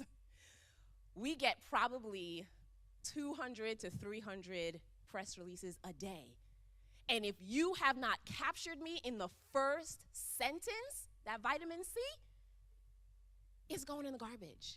If you have not shown me how this is going to be helpful and productive to our community, or how it's going to save me time, or could be a big talker in the community, then it's going in the garbage. So you have to figure out, how do you craft your message? And crafting your message, it has to come from a place of authenticity, right? And so my hope is that you leave here today with those entry points to not only news, but entry points to your life, right? Entry points to who you authentically are. And how do you communicate that? Well, for me personally, I'm a ball of energy. I'm a lot for some people, but that's okay, because thank you. That's okay, because I'm just going to rub off on you anyway, and just going to make you smile. But at the end of the day, that's what I own, right? You have to own who you are. There's no one else like you. You are the expert in being you. Say, I'm the expert. I'm the plug. Okay? And continue to own that. And I bring it all back while I'm giving you these examples of news, you can apply much of what I'm sharing with you about capturing your story and communicating in an effective way within your family, within your business, by making sure that you show up and do not get discouraged by that adversity, because that is going to give you the lift, that's going to give you the pull, and that's going to you're going to be an example to other people who can then say, you know what? She did it or he did it. How can I tap into what they're doing? And there's no one that can do it like you. I can't do what you do. I can't do it. I can't do it. You are awesome. I can't do what you do. Fashion over here, up and down, straight and down, right? But we have to be we have to continue to be our authentic self. And I will leave you with this. I encourage you to network. I encourage you to give yourself, challenge yourself, give yourself a goal by challenging yourselves. Every room that I walk in, I want to leave knowing someone who I didn't know before. And that is so critically important because I'm also a marketing and business development manager for an international firm. And one of the things that I encourage our attorneys to do all the time is to get out of their shell. You know, attorneys are so laser focused.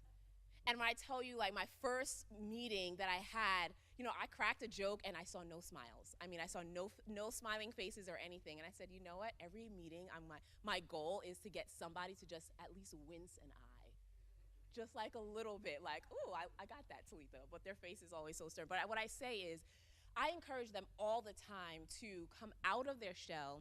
I encourage them to network because you never know how one person on this side of the room can affect change on this side of the room. And it causes this ripple effect, and then it snowballs into something beautiful and great. I can't tell you how many people that I've met along my journey between working for NBC, Fox, and CBS, and those relationships have helped to catapult me into this new role that I do have. And so continue to utilize those C's.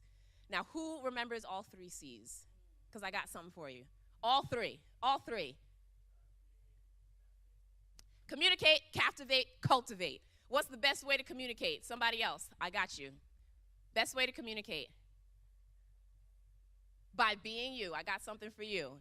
How do you cultivate? Sorry, how do you capture? Capture's a second. How do you capture people? Show up. Go where they are. Come out of your comfort zone. Go to them. Get off the stage. Whoop, whoop. I'm coming to you. Here I am. Sorry, Pastor Blue. I know I'm messing you up. But you got to go to the people, right? You have to go where people are, right? Right? You came here to receive something, and I don't want you to clap it up. I want you to apply it. Okay, so continue to apply so that you can soar and fly and continue to apply those things, right? So we're going to communicate, we're going to captivate, and we're going to cultivate. Lastly, how do we cultivate? Keep working on it.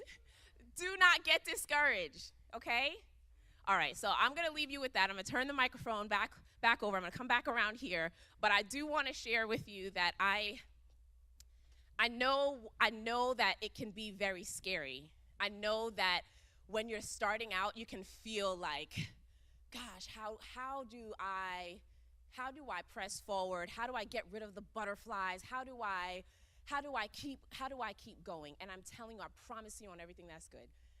Practice. I can't tell you how many times I would literally sit in the mirror and practice and practice and practice over and over and over again until it got to the point where it just came so naturally. So continue to practice. I appreciate each and every one of you for being here. Hopefully you left with some good vitamin C, okay? And I have a little gift for those who participated, and I'm going to go get it. It's in my car. So thank you so much for having me. I appreciate it. All right, y'all, let's give it up for her. Miss Talitha Vickers. Rousing applause. Rousing. Yes. Just in case y'all forgot, who am I? Queen. Jason A. Spurgeon, the Empowerment Queen. I'm here live at Nicholtown Missionary Baptist Church, the Love Center, where the pastor is Pastor Darian Blue, 327 Ackley Road. Come and join us. That's the infomercial. Oh, I feel real gassed up now. Y'all have pumped me up some more. Like, yeah, some of the people in my family are going to be like, God, oh, there she go. Yes, but thank you. And we're saying that if you would, follow me on Facebook, J space SENAY Spurgeon, J space SENAY Spurgeon. I also have an affirmation t-shirt line for women, the Queendom Affirmation apparel line. Facebook, follow us. And I am the hostess with the mostest. So if you ever need me to host an event, I want to come to your event. I want to be your girl. Okay. And yeah, like me and you going, ooh, wee. Baby, you're going to be like, so Jay, this is what I need you to do. And Jay, I want you to, I'm going to be like, yes. Yeah. So if you need me to host your event, contact me. It would be my absolute pleasure to do so. Thank you. So listen, we still got a few more minutes in between. Y'all guess who's coming up next? Guess. Who? What'd you say? She just love pastor. She said Pastor Darian Blue is coming up, and his topic today is share your story activity. And while he's coming up, I just want to capitalize on the topic that I was given about owning your story, and everything that everybody has said today, you know what I'm saying, aids to that. The biggest thing that I wanted to draw from about owning your story is you understanding your process. It's your process. We have done enough of coulda, woulda, shoulda. Everything that happened was purposed, and it was meant for the process in owning your story. Everybody loves all of the ooey gooey triumphant stories. Everybody does. That's easy to celebrate. But somebody said it earlier. I'm sure you said it. You used the word I use often, development. And I'm constantly talking about doing the work. It's your life work. I can't work on me and you at the same time. I need to do my life's work. And so if we understand the process, that even those things that we go through that are difficult, they are so aiding to our story. Pain will cause you to grow. Do you hear me? Adversity will cause you, listen, in closing, I'm going to tell y'all want to know the secret to getting through it quicker? Acknowledge it. Don't go through you be like, yo, so what's up? What this about? Oh, okay, that's the lesson you got me to learn, God? Okay, thank you, let's go. All gas. And we are mature in this room. Y'all done been through 1, 2, 3, 4, 5, 6, 7, 8, 9, 10, 11, 12. I have. And every time I got through it, it was like, God, dog. But they don't last as long as they used to because I've owned my story. I understand that my purpose is to share my life experiences coupled with the Word of God to help bring restoration to the body of Christ. So if that's my purpose, I'm going to have to deal with some experiences, right? And so let's get through stuff. Something happened, be like, okay, God, what's that about? Oh, okay, now let's go. All right? Because it's beneficial for our next. Come on, Pastor Darian Blue. Rousing applause. Rousing applause. For those of you that hadn't got here yet, you missing Motivate Upstate. Y'all give Jason a hand. Isn't she amazing? She is definitely a big deal. She's always a big deal. I love Jason wholeheartedly. She means the world to me. Thank you so very much. Y'all having a good time? Come on, sis. Are you having a good time? Seriously. I want to thank those who are watching us online. Stay tuned in. I got a report from our tech guy. So we have Facebook going, YouTube going, but we also have a system called Boxcast to where they can't actually comment, but we can see how many people are on there. So total, between Boxcast, Facebook, and YouTube, we probably have about 85 people watching, so I'm really excited about that. So y'all keep sharing, do what you got to do, all right? So that's good news. That's good news. So I want y'all to know, man, that y'all have had some people with some really big deals here today, seriously. Like Marcus Kirkman is a really, really big deal for real. He's a really big deal, like super duper big deal. This guy, Jonathan Parker, oh my gosh. Y'all got to connect with Jonathan because Jonathan is a big deal in real life. In real life, Jonathan has, I've seen him transform companies and organizations and schools and the city. I mean, he's done so much, and I want y'all to know that the people who are coming to the stage do this in real life, and they have literally transformed. Thank you. Carrington is the event coordinator, so she's been fussing at me since I got here this morning, but he's transformed the city, so many companies, so many organizations. So when he gives you his information and say reach out to him, please make sure that you reach out to him. He has the ability not only to connect you, but to help you grow in a large way. Y'all give him another hand, please. Miss Vickers is a big deal as well. She has been an NBC, ABC, I want to call her one, CBS, and she was the last person to interview, correct me if I'm wrong, Maya Angelou before she passed away. Come on, listen, hey, that is a very, very big deal. She's also incorporated, what is it called? The Maya Angelou Day of Reading. And now, before we leave, because you got to do this panel discussion. You're going to do all of that, right? And so you got to talk about that because I want everybody to go ahead and support that. So when we're in a company of people who doing things this big, we got to make sure that we tap in for real, okay? Because we don't know when we get these opportunities again. So for those who are watching and did not come, shame on you. So here's what I decided to do. I decided to relinquish my time, right? Because I want to give my time to my newfound friends, because they are big deals too. Listen, everybody up here has been a ball of energy. I don't know how much more energy we can take with these two people right here, but they are spectacular. They are amazing, and I'm super excited for them to come. He's solo today?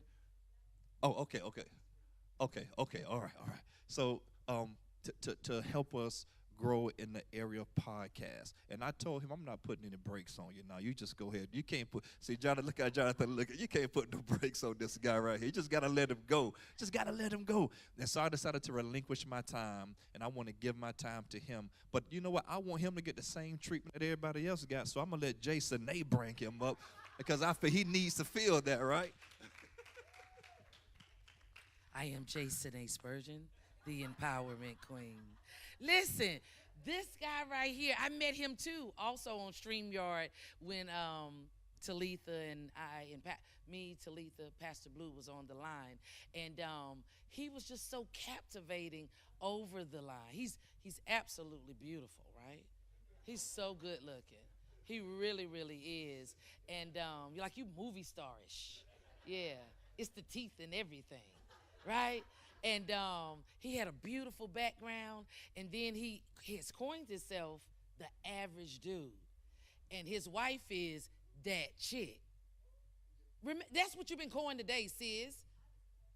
Oh, you didn't tell when I was saying, is that her? Oh, I thought that was your wife. Are you married? Oh, he's very single. Hey, black coffee, no sugar, no cream. Hey. But that's his cousin. So his cousin is that chick. There is nothing average about him, but he's coined himself the average dude in humility. In humility. I know he knows he's great, but it's a bit, if he was, you could really say I'm that great dude. But the average dude, y'all give it up for him.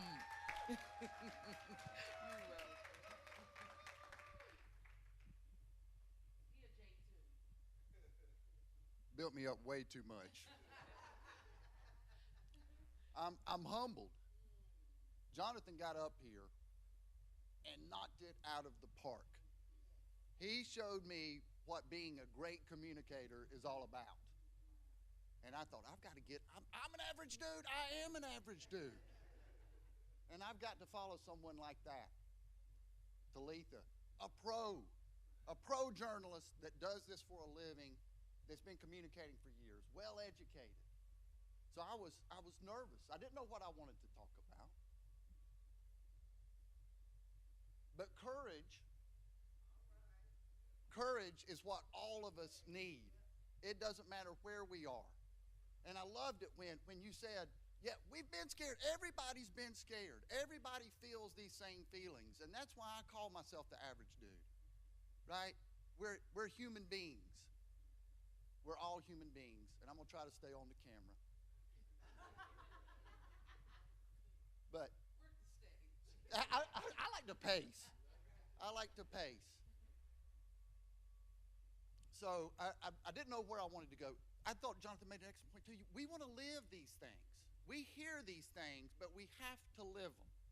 And for me, I have to live what I'm talking about. I can't just get up here and tell you what we should do. We can read that in the book.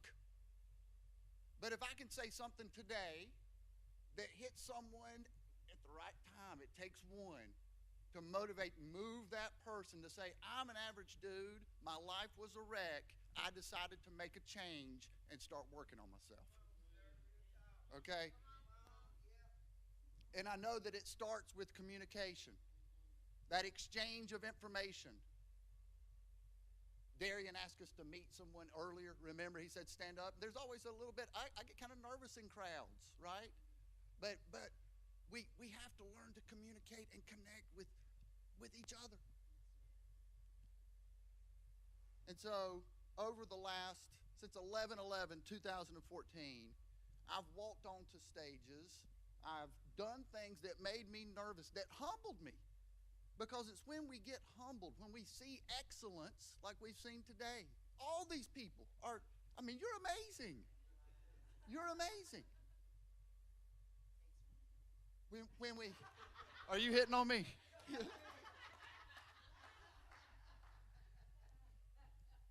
But I knew when I met Darian and I told him, I said, I know this is where I'm supposed to go, right? I knew that there was a synergy right away, and I said, thank you for this opportunity. Thank you for allowing me to get humbled and to see how much talent's out there and how much work I need to do, right? The journey continues. The journey continues. There's nobody has arrived. We've got to keep going. Everybody in this room, and it's progress that feels good. Progress feels good.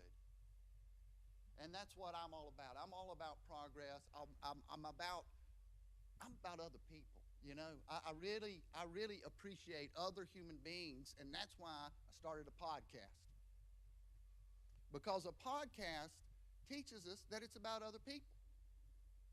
And when I have a guest coming on, I'm about this person. I'm giving them a stage.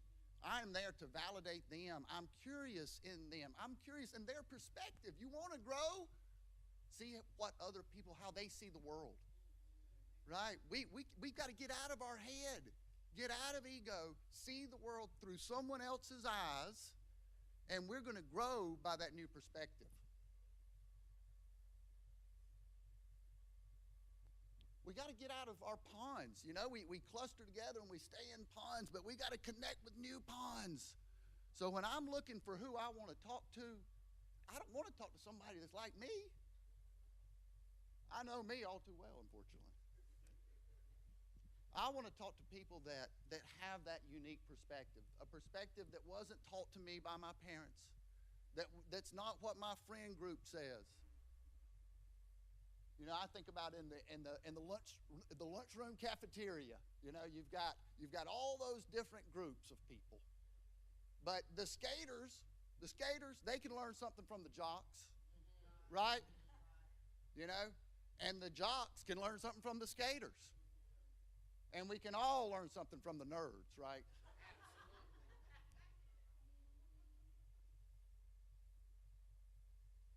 But it takes courage.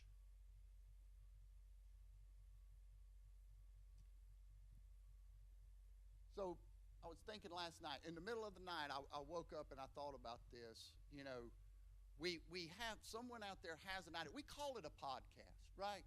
But what is a podcast? It's a way of exchanging information. You did one on parenthood. I'm sure that's fantastic. Can't wait to listen to it. But ultimately, we have content that we're trying to get out to the rest of the world, right? And on the way up here, I got me a water bottle. And unfortunately, the water bottle did not fit in the cup holder. Have you ever done that? Yeah. Right?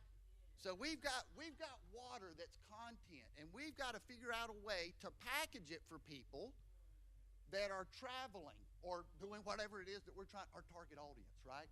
If they're in the car, we don't need a water bottle this big. So when we think about this idea that you've got in your head, and we want to move it forward, we've got to think about that water and how we're going to package it for the people that you want to get it to, right?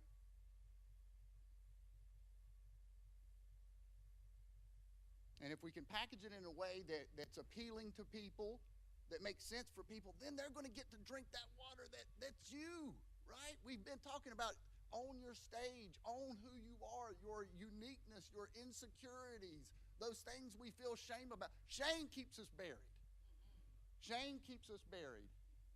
And we've got to excavate the souls of shame so that we can stand tall.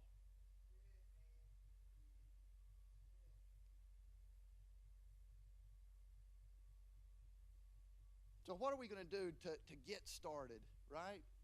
We've got this idea. I talked about this on the live. If you've ever been on a cruise ship, they have, on the cruise ship, they'll have the guy shaving ice. Right, Jenny Winnie? He's just shaving ice. What if he got sick and he came up to you and he said, we need somebody to be the ice sculptor. I'm not an artist. I can't sculpt anything. What I need to do, though, I got to start shaving ice. I've got the tool. I start making that first cut. I don't know. Stand back and look at it.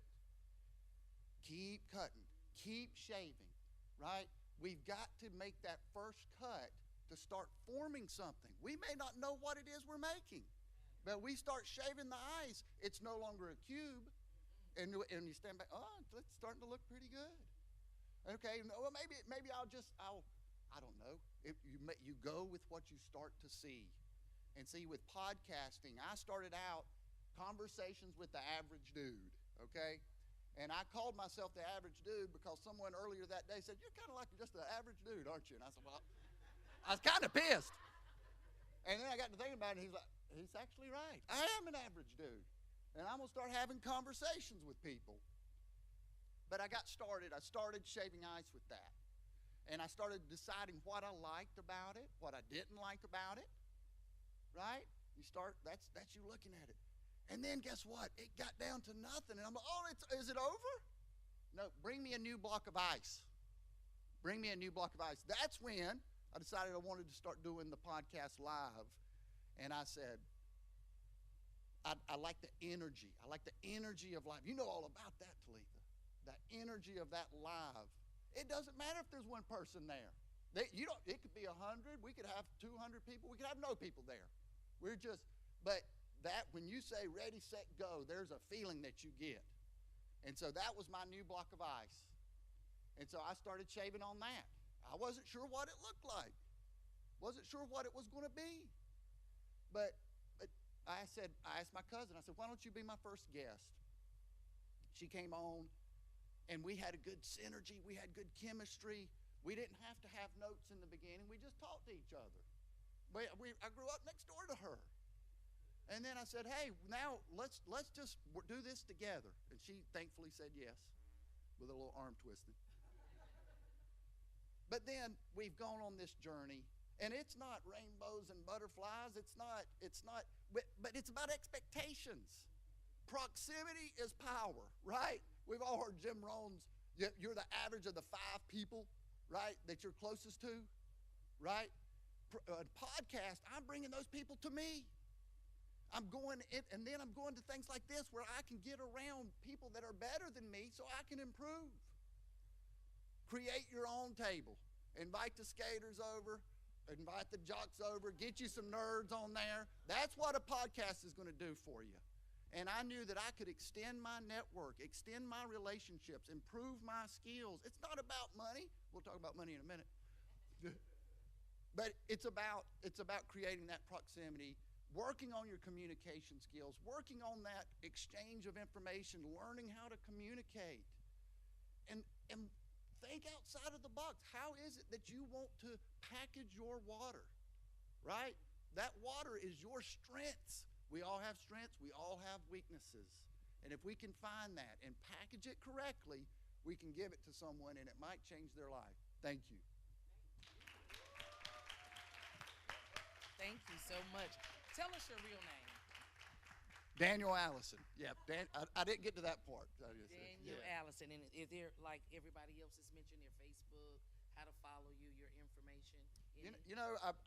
I don't have any specific thing other than on LinkedIn. It's Daniel Allison. If you type in Daniel Allison, the average dude, you'll find my content. So thank you. Thank you. Daniel Allison. That not so average dude.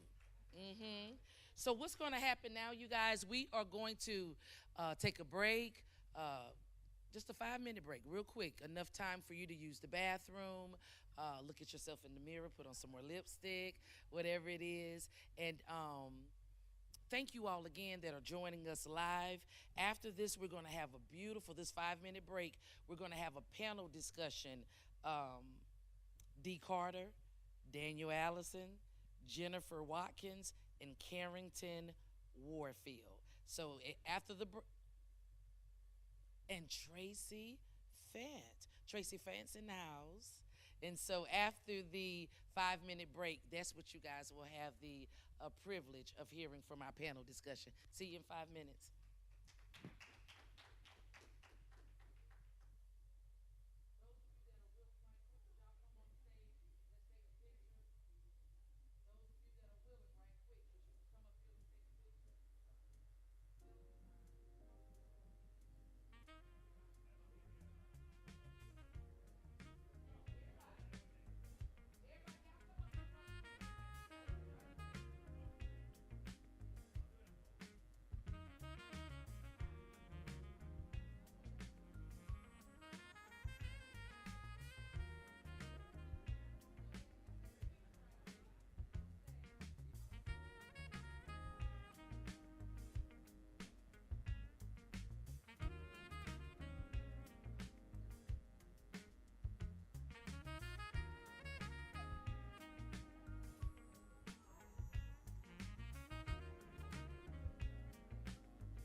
right?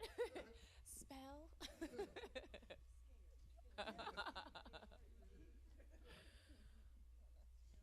use it in a Right.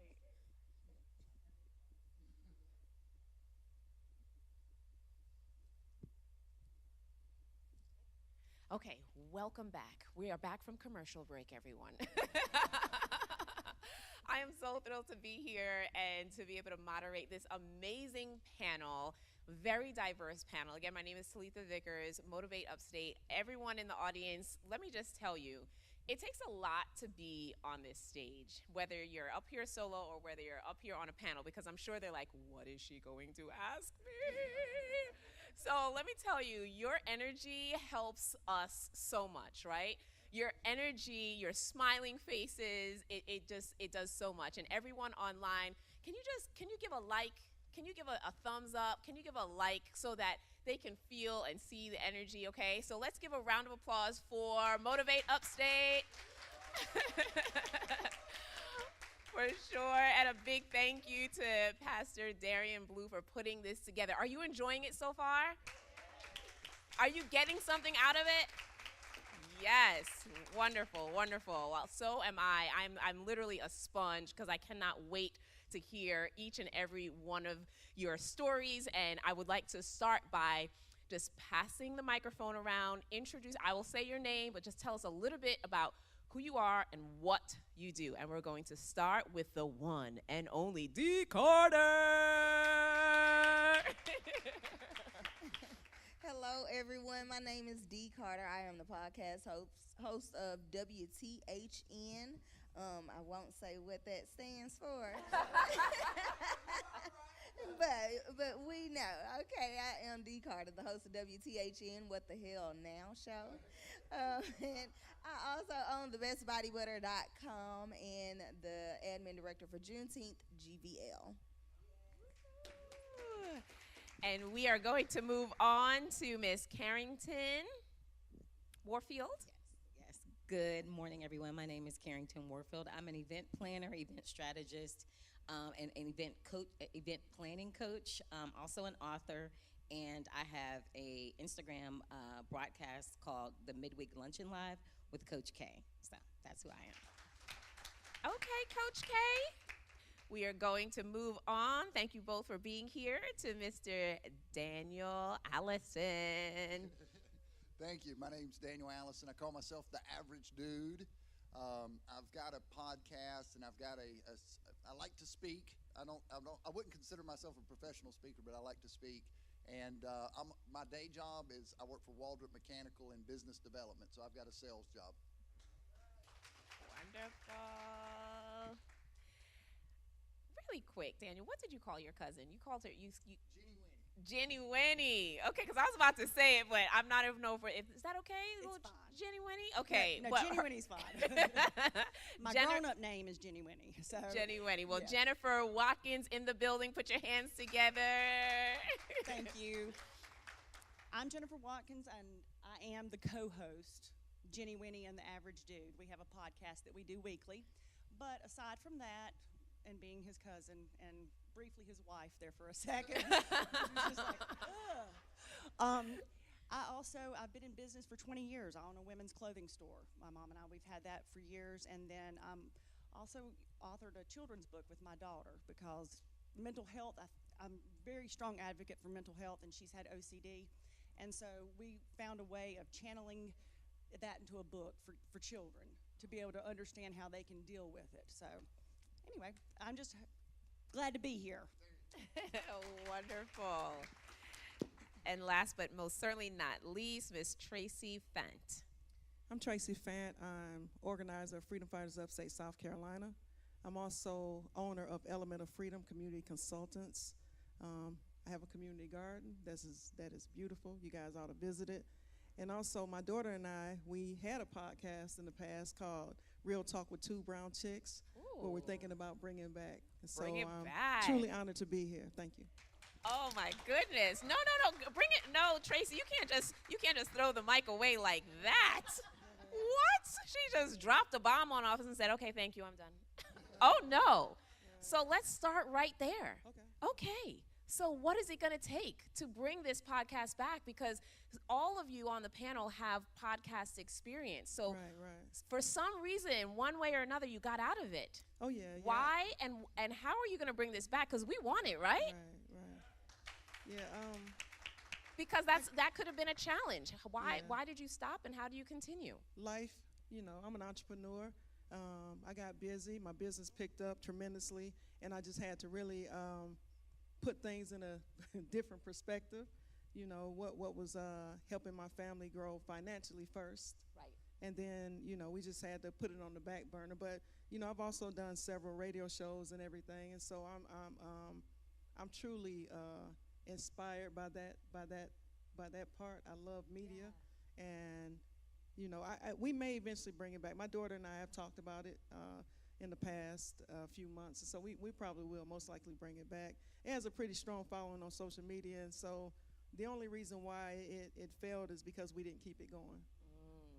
Okay, all right. Well, I'm pretty sure after this, you're going to get that energy and synergy to bring it back. Tell me the name one more time. Real Talk with Two Brown Chicks. Real Talk Yeah.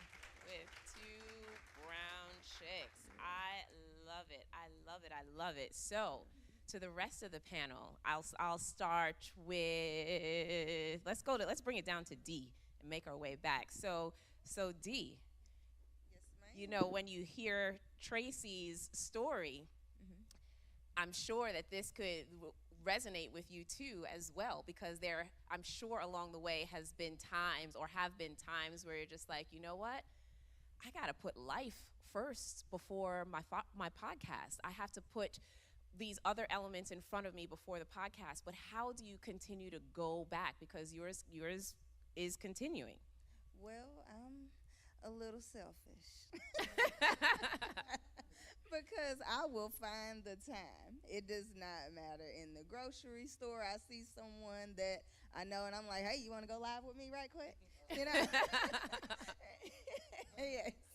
And so I kind of, I make that time, no matter what, no matter where, in the park, I can be, with my dog or the kids, or just at the house, I'll go live right quick just saying, hey, y'all want to see my body butter and my she shed, just real quick, just staying relevant. It really doesn't matter. Once I start something, anyway, it's really hard for me to let it go. I kind of got a grip on it,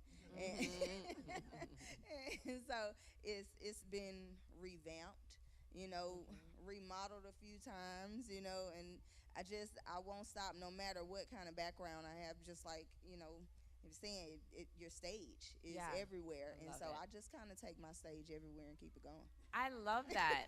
No, I love that. And D. Carter, what's critically important about that too is people love to see that authentic, whether it's in the grocery store, whether it's in the park with your kids, because it makes it that much more relatable. I can remember just putting my rollers on, no makeup on, like right before a newscast, and those would be the most hits that I would get on my Facebook page, and I'm like, but I'm on the news, like full hair, makeup, like outfit ready, and people were like, okay.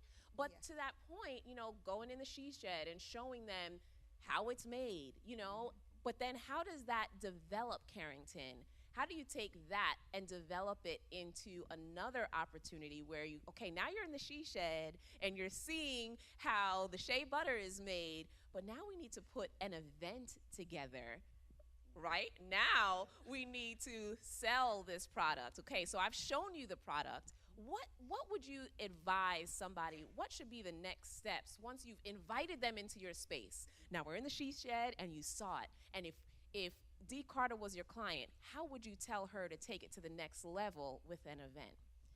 Well, first of all, because she's already got that platform, she's got an audience. And so it's a great idea to go ahead and start marketing that on your platform, right? You want to make sure who your target audience is first and foremost.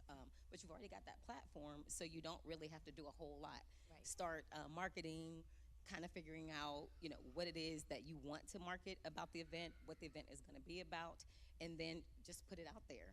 You can go live because you've already got your platform. Again, you can start doing lives, doing reels, things about it, because that's going to actually help promote and market the event, and it's free, right?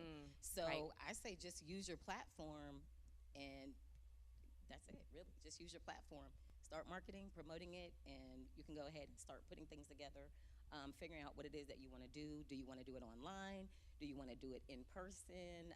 Figuring out how many people you want there, your target audience, like I said once before, and just kind of get it started.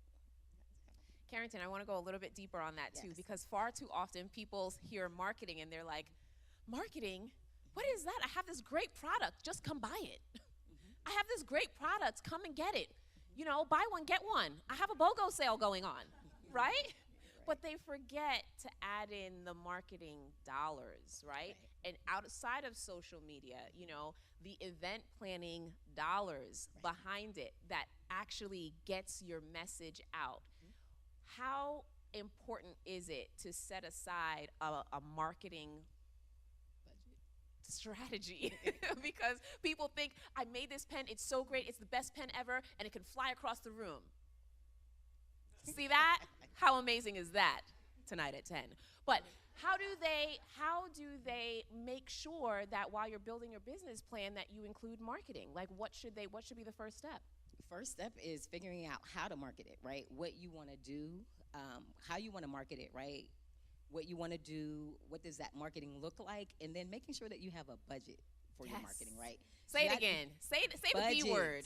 Budget, right? We always have these really big ideas about what we want to do, but we don't think about our budget first, right? So first and foremost, you've got to have budget, and not just for the event, but also for the marketing. Marketing is free online, but sometimes you may need to do a little bit extra, right? And so you need money for that. So I would say have a budget, understand what that budget is, and then always make sure you consider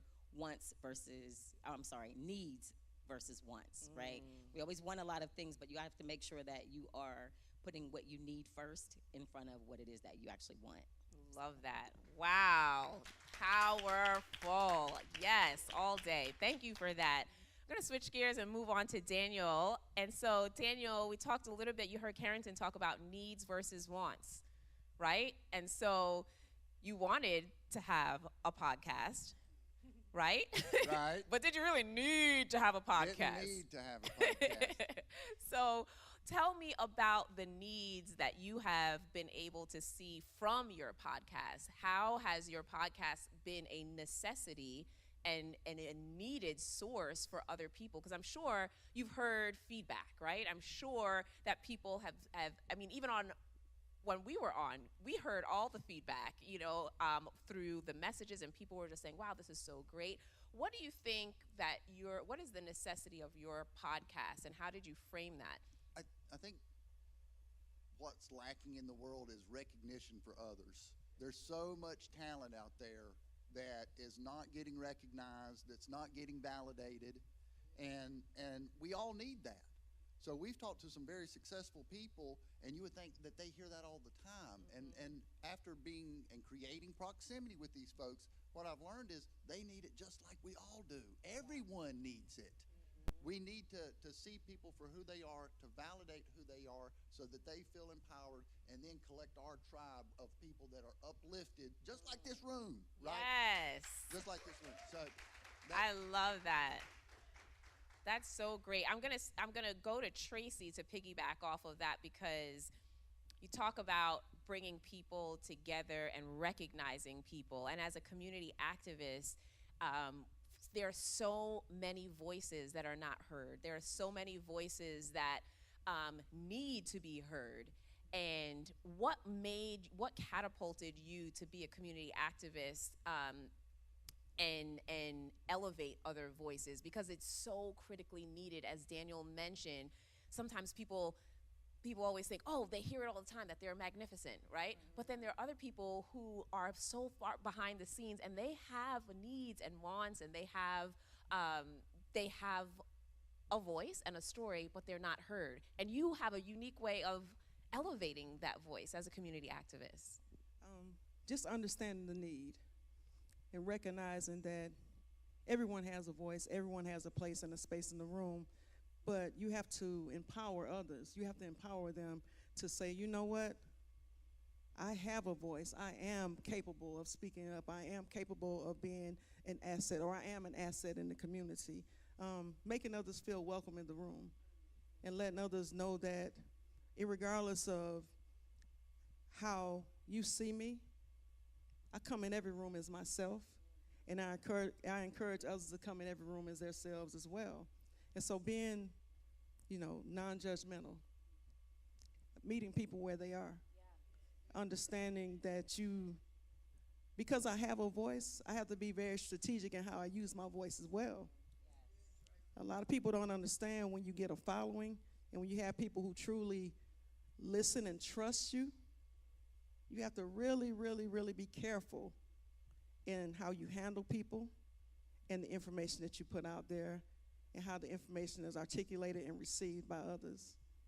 And so you have to be a good messenger, and it comes from the heart. I have a heart for the people. I have a heart for all people. And, I can't. And so, me not using that is denying what God has put in me.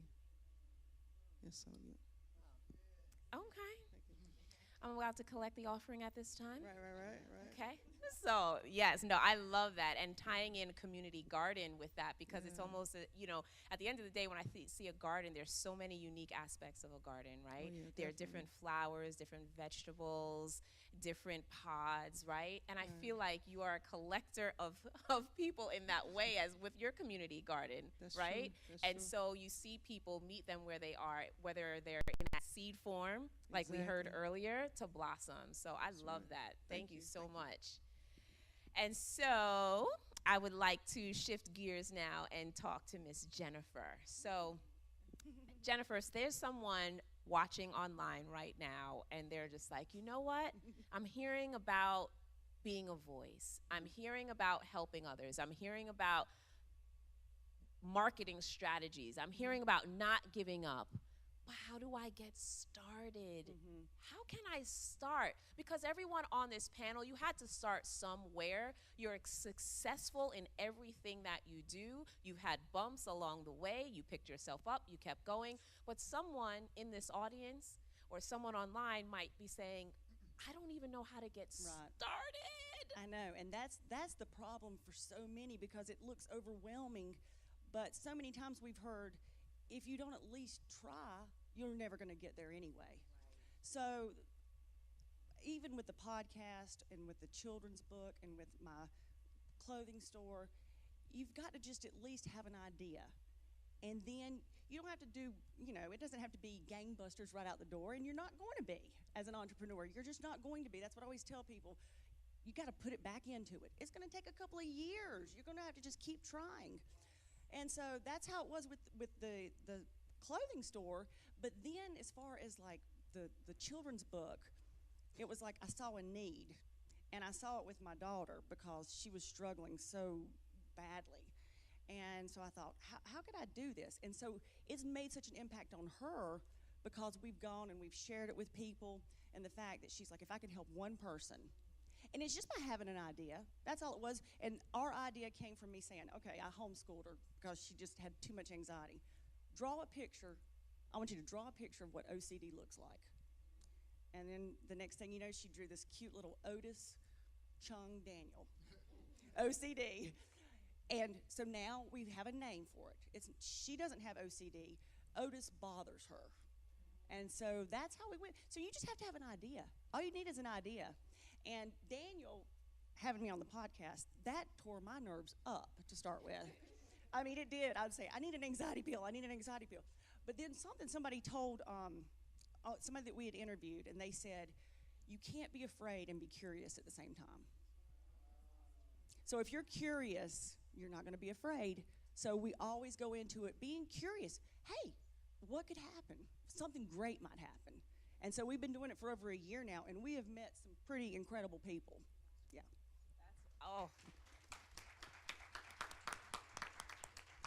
I love that. And what I hear you saying is that lived experience, something that you have authentically been through help to catapult you to become an author. I bet, yes, as a mom, you probably didn't set out like, I'm having this child and I will be an author next. I Right? hope she has OCD really bad. And I can pay for a lot of therapy. But it's a lived experience. I'm an author as well. I have a children's book. And through my brother's experience with my nephew, his son, who didn't understand where his dad was going in the Army, every tour of duty, he was just like, where's my dad? Where's my dad? I'm like, my nephew can't be the only one on the planet that is dealing with separation, not just military, but there are families who may live apart. There are families who may have had to move. There are families who may have someone who might be incarcerated. That's a level. There are so many levels. There are families who doctors might have to work late hours, so they're apart, you know? And so I thought to myself, how can they connect in a unique way, you know, through nature and we both look up at the same moon tonight, right? It's shining bright, letting me know you're all right. That's one of the passages in the book. But we connect on a human level, right? And so if we can speak to the heart of emotion and how we are able to connect, I think that helps to peel back some of those layers, And being like authentic, like you said it, Daniel said it, everybody has said it, but Daniel, he's really pushed me because I'd say, well, I don't want to embarrass you, you know, by asking. He's like, there's no stupid questions. So sometimes I just sit there, and when the guy's saying something or we're interviewing him, I'll just say, I really don't know what you mean. And that way I don't have to feel stupid anymore because I'm being real. I'm not going to. And I'll tell y'all, the worst thing was that we had a pilot on, like initially, and he said something about a prop plane. And then later on, he was talking a propeller. And it hit me. I was like, oh, prop plane, da-da-da-da-da, you know, and I was just acting like I knew. But then later on, I told Daniel, I was like, it hit me. I was like, it's a propeller. That's what that means. I'm not stupid, but I was like, it just hit me. He said, well, then why didn't you say it? I said, I didn't want to look stupid. So being real has really helped. Being real. I love that.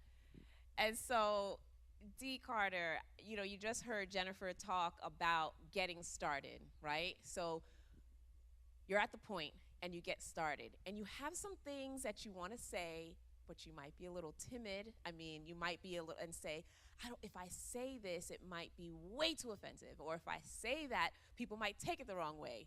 Doesn't seem to me that you hold your tongue by any means. How do people authentically find their voice and live in that space? Because that is not easy. No, it's not. Just breathe. Take a breath. Take a breath and just say it.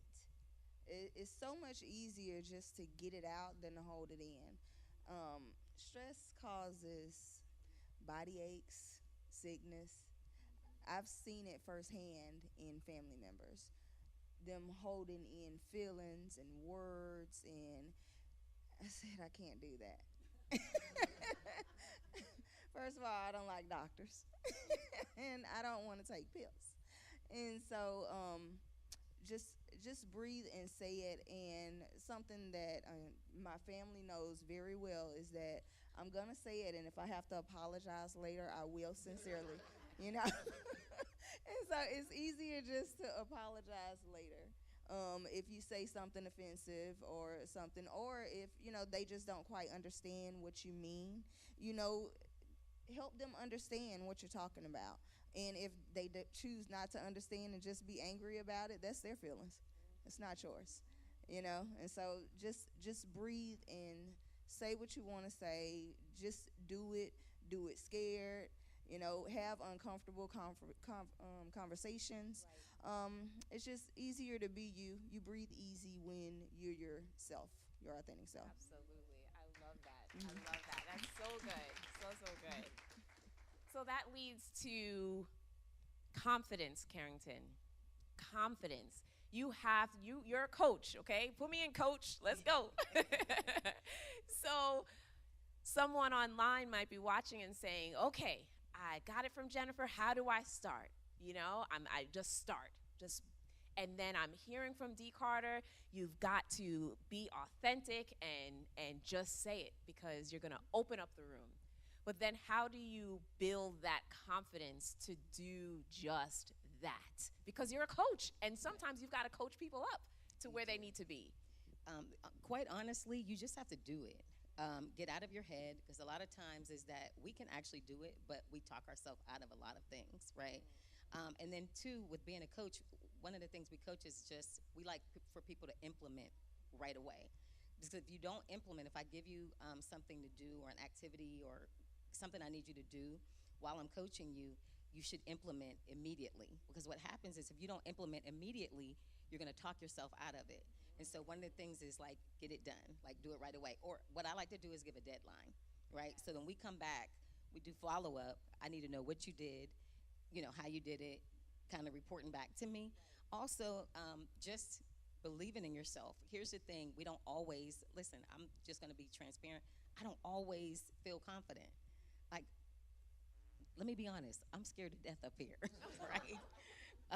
So I don't always feel confident, but I just literally just have to talk myself into just doing things. And once you say yes to somebody, when an opportunity opens up, once you say yes, you're stuck. You have to do it anyways. So it's really about just go ahead, say yes, prepare yourself, and just do it, right? And then two, practice. Practice makes perfect. I won't say perfect. Practice just makes you do better. And the more you do it, the more your confidence begins to build and grow. So just keep doing it, keep going, and then say yes. Because like I said, once an opportunity opens up and you say yes, you got to go with it, right? So I love that. Yes, Coach K. Okay, I love that. And that you're so right. That private practice determines public performance, right? And so at the end of the day, you can't just get out there and say, okay, coach, you told me, you showed me the exercises. All right, coach, you gave me the drills, and leave it in your back pocket for game day. You're going to hurt yourself, right? You can't expect to, get in the basketball game without the practice and the stretching, right? And so, Daniel, I need you to really dive into that about repetition and practice, because I can remember my first live shot. I'm so glad Google was not around because I bombed, I tanked, I was a deer in headlights. And I want you to give us an example of even just an experience or a time that you had to really work on yourself and coach yourself and give yourself those deadlines, because sometimes it's, you get into it and you're just like, I'm going to be a podcaster. I don't know how well your first podcast went, but I will tell you my first live shot was trash with a capital T. Yeah, I like that, deadlines on ourselves. So when we have an idea, I remember reading a book early in my personal development journey, and I think it's fantastic. I think it was Mel Robbins, and it was 5, 4, 3, 2, 1, let's roll, right? And so when we have those nerves, whatever we're feeling, if we do that backwards count and then take action on it. So my first podcast, the first time that I decided I'm going to do a podcast, it said, click this button to start. I didn't have a title of the podcast. I didn't know what I was going to talk about. I knew I wanted to do a podcast, and I knew I needed to start shaving ice, as I spoke about earlier. So I hit the record button and I started. Yeah. And just getting that out of the way, we grow each time we do that. yes. When Darian said, come speak, I didn't ask him who's going to be there, what am I going to talk about. I've got to go because I know I'm going to grow. I've got to go because I know I'm going to grow. Ooh, say it again. Say it again. But I want to say something early. Earlier Jonathan was talking about being self-aware. The truth will set you free. If you're scared, saying you're scared, whatever, own your truth, and that is powerful. It doesn't matter how big or small, whatever that truth is, whatever that is. If we don't know, we ask the question. That's how we learn. That's how we grow. So I would say that we take action, we take a deep breath, we put a deadline on ourselves, and we step across that line and play. Love that. Tracy, I'm going to toss it to you now because I want to know, how important is it to advocate for others in our growth? Because you could look across the board here and everyone has a podcast. Everyone has a platform. Everyone has a network. Everyone has an audience. And far too often, you will see other people saying, oh, no, I can't go. They'll watch you, but they won't like you. Right? They'll watch, and they'll be like, ooh, look at what's going on. But they won't hit like because that's one more like that says you're great. right? And we really shouldn't operate that way because there's enough room for Everybody. say it again. Everybody. Right. So when you hear about someone else's podcast and, you don't seem like the type, we just met moments ago, you don't seem like the type of person that would not advocate for D. Carter's podcast or for Daniel's podcast. But how do you authentically advocate for your community and for others? I mean, just knowing that it's not all about me. If we all have podcasts or we all have things going on in the community, what does it hurt for me to share something or to like someone's stuff or to love it? Like, what harm is it? Like, and their growth will attribute to my growth, vice versa. And then we can grow together. I don't want to be out here by myself, advocating by myself. I don't want to. It took a long time, and I'm not sure about the other podcasters or media people, but it took a long time for me to even like hearing my own voice on a recording. Like, I play it back, I don't like the way I sound. It takes a long time for you to even like seeing yourself in pictures and on video. And so once you gain that love for yourself, for your own voice, for your own image, then you have to empower others to have the same. Each and every one of us, we have something going on a daily basis that makes us get up and push forward. There have been days when I wanted to lay in the bed and not get up and not be motivated. But on that day when I decided to get up, that was my most successful day. And so if you can empower others and inspire others, like I said, by just sharing, hitting the share button. On my social media platform, I'm blessed. My followers and the people who support me, they share everything I put out there. I'm blessed to have that. And so I know how good it feels. And so for that alone, I make sure that I share the stage as well. My social media page is a stage. It is a platform. If I don't have anything to say or anything to talk about, I don't say anything or don't talk about anything until I decide, okay, I'm going to. But sometimes that's difficult as well because then you have the expectation. You're like, okay, they expect me to say something. And I think that's another reason why, we start with our podcast. I deal with anxiety, a lot, like it's heavy. Like even right now, like she said earlier, like she's scared. Yeah, if you don't, man, listen. You don't know anxiety until you have anxiety. You feel me? You don't know mental health and mental illness until you actually deal with it on a daily basis. And so some days when I, will wake up and I was dealing with depression or anxiety or stress, I felt like that would show too much in our podcast. And so I lost the motivation for it because I didn't like seeing myself in that space. Seeing myself depressed during a podcast reminded me of depression. And I didn't like seeing myself in that place. And so to be completely transparent, like I said, life made me stop. That's a part of my life. Depression, man, it was so heavy on me, and I went through it in so many different moments. And then people, they'll tell you, man, people are so judgmental. So when you get a platform and when you're out there doing things, people feel like not only can they pick at you and bully you, but you're supposed to, because of who you are, you just take it. Exactly. Yeah. You should expect that. Why should that be the expectation? That was always my question. Why should that be the expectation? I would see news people go through it all the time. All day. If your makeup is off, if your eyelashes something, if your hair ain't, if your edges ain't good, you know what I'm saying? You're going to go through it. All day. And it's like, but people will be like, well, that's to be expected, but why? Why can't I say, come here, sis, let me adjust your crown. Let me smooth your edges for you. Let me arch your eyebrows, because you might be going through something yourself. No idea. And so, it's just like I said, sharing something on my page, I realized that even when I comment on certain posts, people are like, oh, Tracy commented on that. I'm like, yeah, if I see something, I'm going to comment. If I love it, I'm going to love it. If it's funny, I'm going to laugh. If it hurts my feelings or breaks my heart to see it, I'm going to, let them know, like, yo, I'm praying for you, whatever. But those moments right there empower others, and that's what it's all about at the end of the day. If you can touch one person's life every single day, by the end of the year, you have touched and changed 365 people's lives. And that should be the goal, like every single day. So every single day when I'm out there, that's just really my goal. And I'm sorry, I'm going to take up too much time. So Can she have the time? Can she have the time? Okay. No, keep going, Tracy. And let me say this. Thank you. Thank you for sharing that, because far too often, even when we're scared, we try to put on a front. Oh, yeah, definitely. Hello, how are you? And you're nervous underneath. And I've dealt with anxiety too as well. People can be really, really tough. And I have thick skin. And I can take, oh, your hair doesn't look good. But after a while, it starts to build and build and build. And then you're like, well, I'm questioning some things. Wait a minute. Exactly. You know, and it's not just about appearance. And because of who we are, we can't strike back.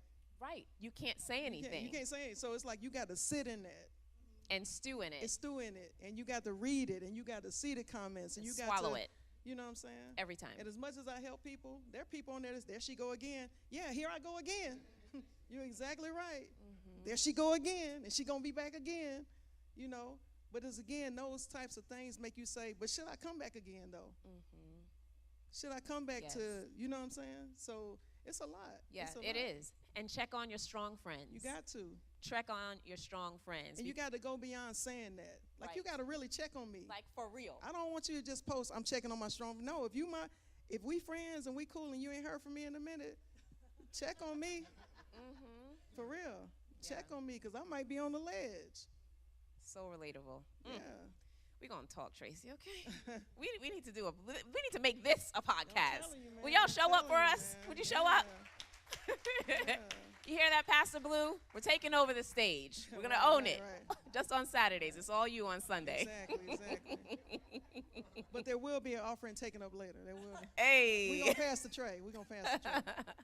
I love it.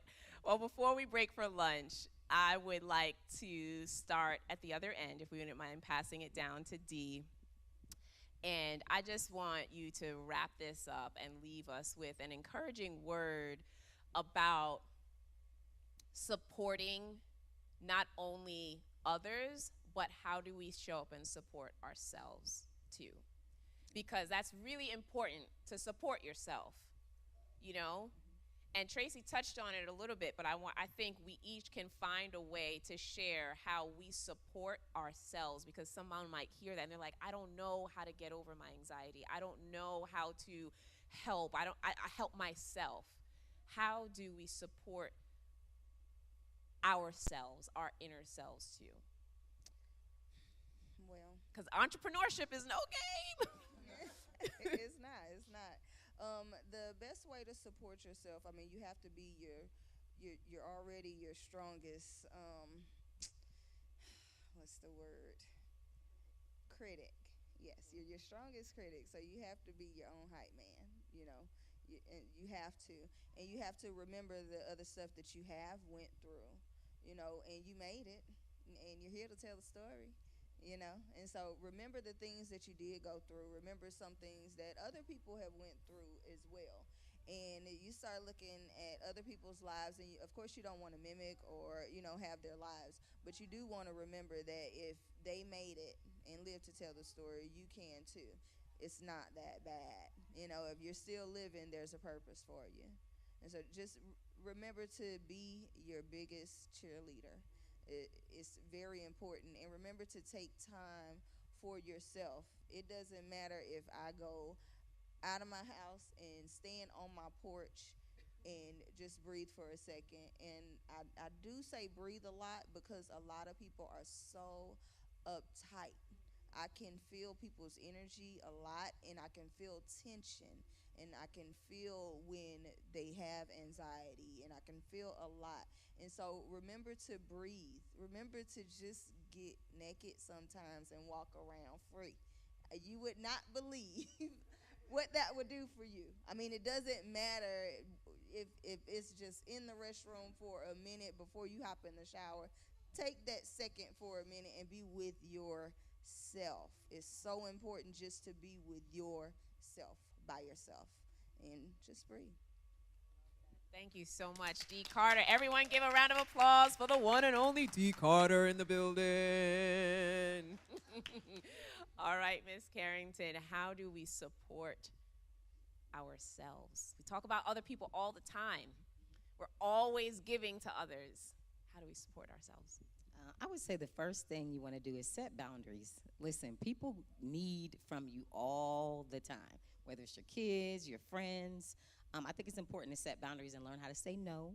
It's okay. It's not being mean by saying no. I would also say is just take some quiet time for yourself and just get away, whether it's turn your phone off, maybe go for a drive, go outside.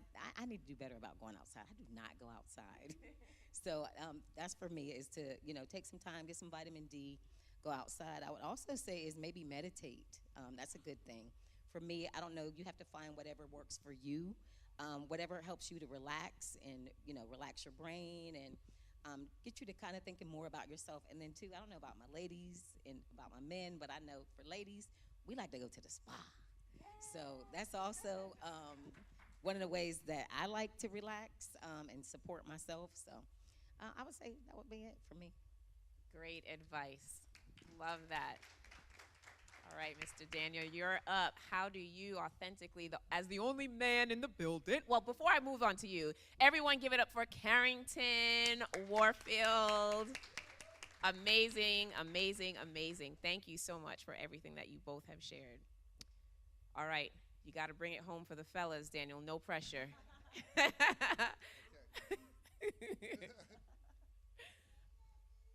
So we all have trauma.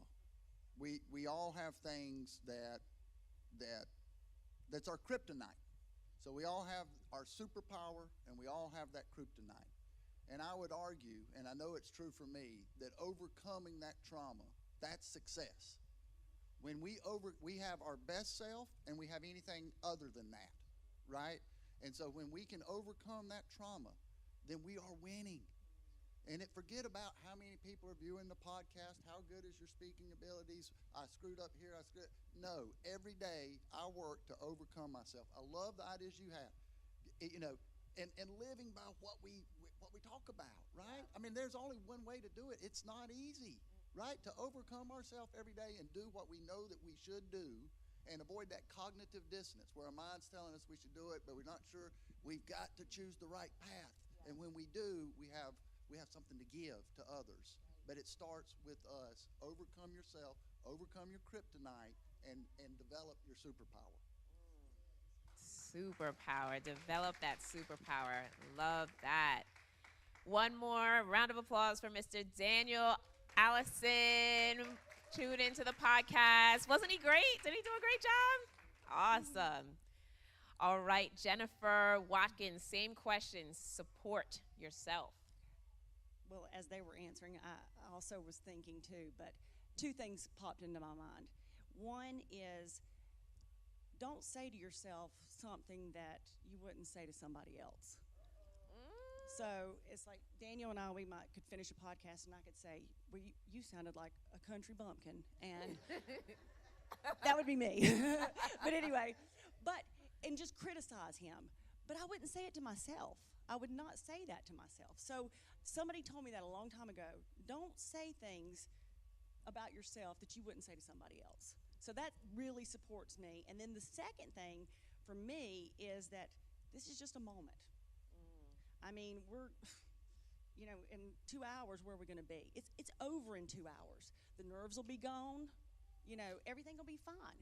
So everything passes. That's what I always tell even my kids. I'm like, listen, do the right thing for the right reasons. It might be a difficult moment right now, but you know what? In an hour from now, you are not going to be as upset as you are right now. Right. So that's the two things. I give myself a break, and that's all I got to say about that. Love it. Put your hands together. Wasn't Jennifer so good? And you are not a country bumpkin, okay, Miss Jennifer Watkins? You don't sound like one. And last but not least, Miss Tracy Fant. Support. How do we support ourselves? Wow, so I live for affirmations. Two of the most powerful words in the universe are I am. So every morning I speak that to myself. I am fantastic, I am beautiful, I am loved, I am caring, I am gifted, I am blessed. The list goes on and on and on. I have affirmations on my mirror, to remind myself that I'm not by myself in this universe. However, the love the love and the energy that I emit is universal. And so I believe that what we speak is what we become. And I just speak greatness because I want to become greatness, like on a daily basis. Even my worst day wasn't my worst day because God brought me through to see the next day. So I have to continue to remind myself of those things, you know, and just carry that wherever I go, whether it's in the homeless camp or the State House and everything in between. You know, everyone I meet, I try to leave something great with them, the gift of me. You know, and if I'm allowed to speak in a space, I make sure I speak positive words. I make sure I'm mindful of my audience and the people I'm speaking to. But also I make sure that I allow some of their energy to come into my space as well, so that I know what I'm speaking into, if that makes sense. So guard your heart. All kind of stuff, man. I got a lot of stuff going on. Where's the book? I got a lot of stuff going on. Can I get the right book? now. But like I said, just focusing on loving myself. You know, I'm 52 years old. It took me. What? Wait. Yeah, it took me 50 years to love me. I ain't gonna lie. It took me a long time to love me. Wow. And so that's why I said, you know, every place I go into, now I go as myself. Yeah. My true, authentic self. Not what people expect, not what people want to see. I go however I'm comfortable going. And so that's what I tell people too. But go ahead. No, you're good. I'm here for all of it. One more time for Miss Tracy Fonts. Did you get something today? Let me hear you shout it out. I got it.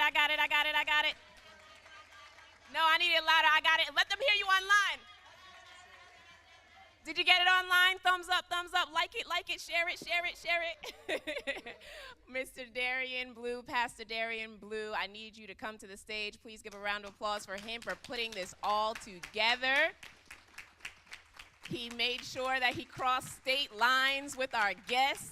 We had people from several different states come at the request of Mr. Darian Blue, and that's a testament to the type of person who he is. Many of you know him closely. Many of you might have just met him, but this man right here decided that it was time to motivate Upstate, and I need to give him the microphone, and we need to give him his flowers because he relinquished his time, but we need you to close us out. Mr. Darian Blue.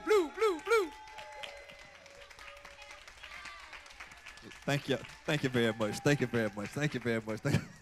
Listen, I want to say thank you to all of you. That this is y'all can come on down here. Yeah. No.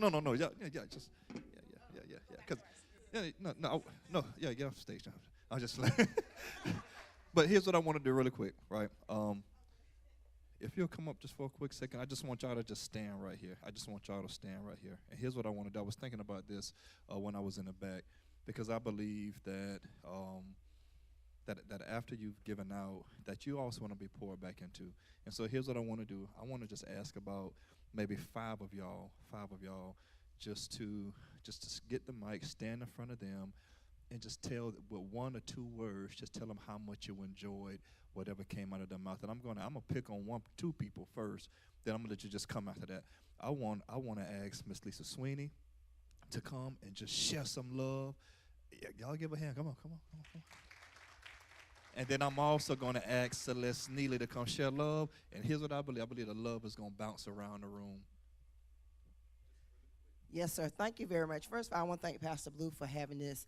Honestly, my motive and intent was to come as a community leader to support all of them and also to meet some of our beautiful guests today. But I haven't been inspired. I'm going to start my podcast. I ain't telling no lie. And I want to thank Dee. She put it out on social media too. But every single one of you all imparted something into my life today. And I'm one of the ones that will apply it quickly. He knows that about me. So thank you all so very much. It was beautiful. Y'all bunch up in here. Y'all come on, bunch up.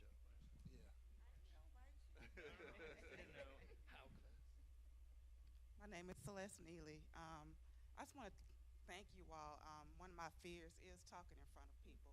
And so my reason for being here is to come and learn from each and every one of you. And all of y'all had so many good nuggets that I can't just sit on. I will have to start using it when I leave here. Well, while I'm here. I hope everyone enjoyed you all the way I did, but you all really poured into my heart.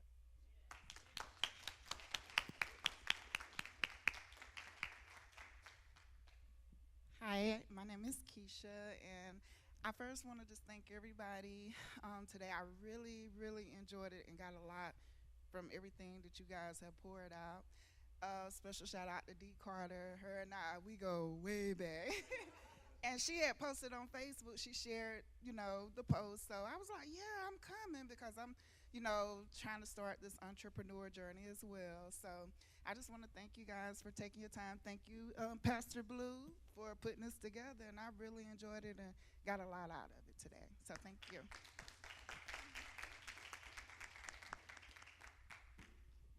Hi, my name is Gina, and I just want to thank Pastor Blue for putting this on. I came from Charlotte, and this morning I had like all kinds of disasters going on to make me stay home, and I figured out a way to still get here, and it was well worth it. I think every person here contributed so much to me personally. I want to replay it back. I'm glad it did go live just so I can listen to some of those nuggets over again and write some things down. And I'm interested to getting to know you guys better and following you on social media and different platforms. So thank you.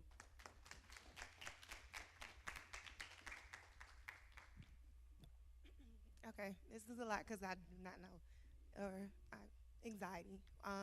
But my name is Kiana. I'm new to this area. I'm from Atlanta. So to come here, I actually seen this event on Eventbrite, and it just caught my eye. So this morning, I decided to come. So I do want to say thank you because I learned a lot here, just from each and every one of you. I've been an entrepreneur, and I've stopped, and I go, and then I stop, and then I go, and it's because of my anxiety. So today, it just taught me to keep going, and I just want to say thank you.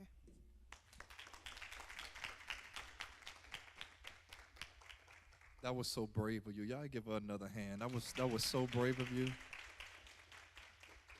You have a coach? Any one of y'all interested in coaching? I'll pay for it. I'll figure out how to pay for it. I'll get it from Carrington or somebody.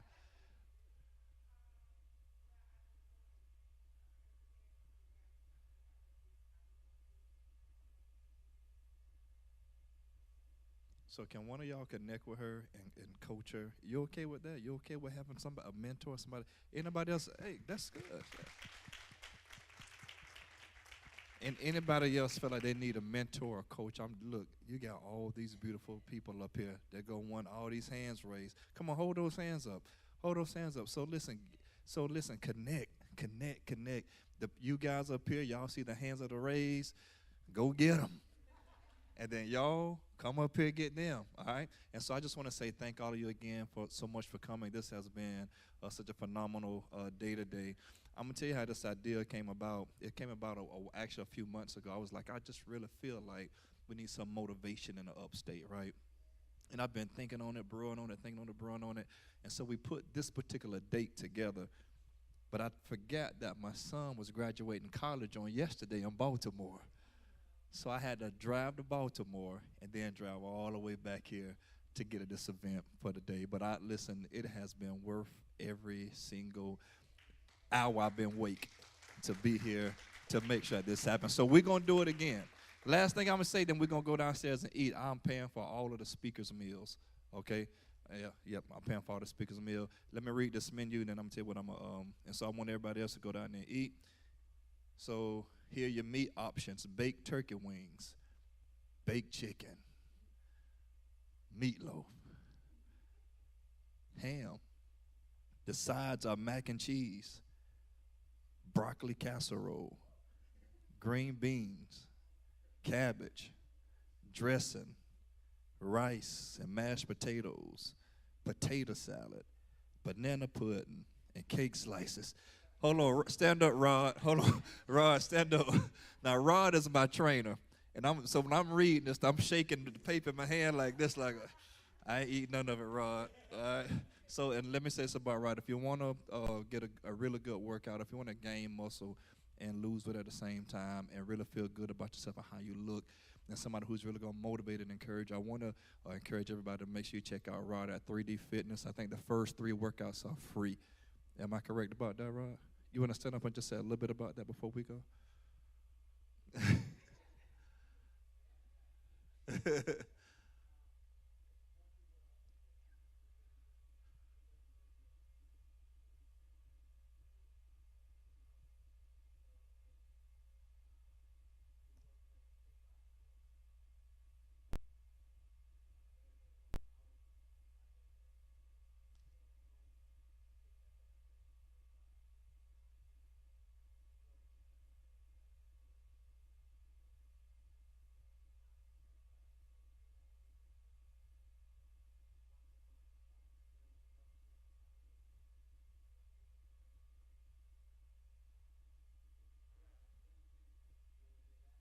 And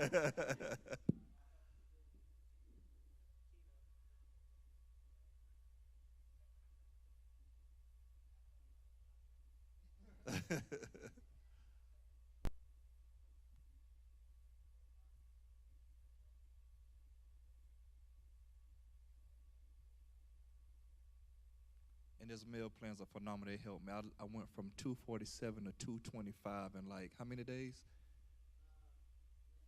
Less than 3 weeks, yeah, just like that.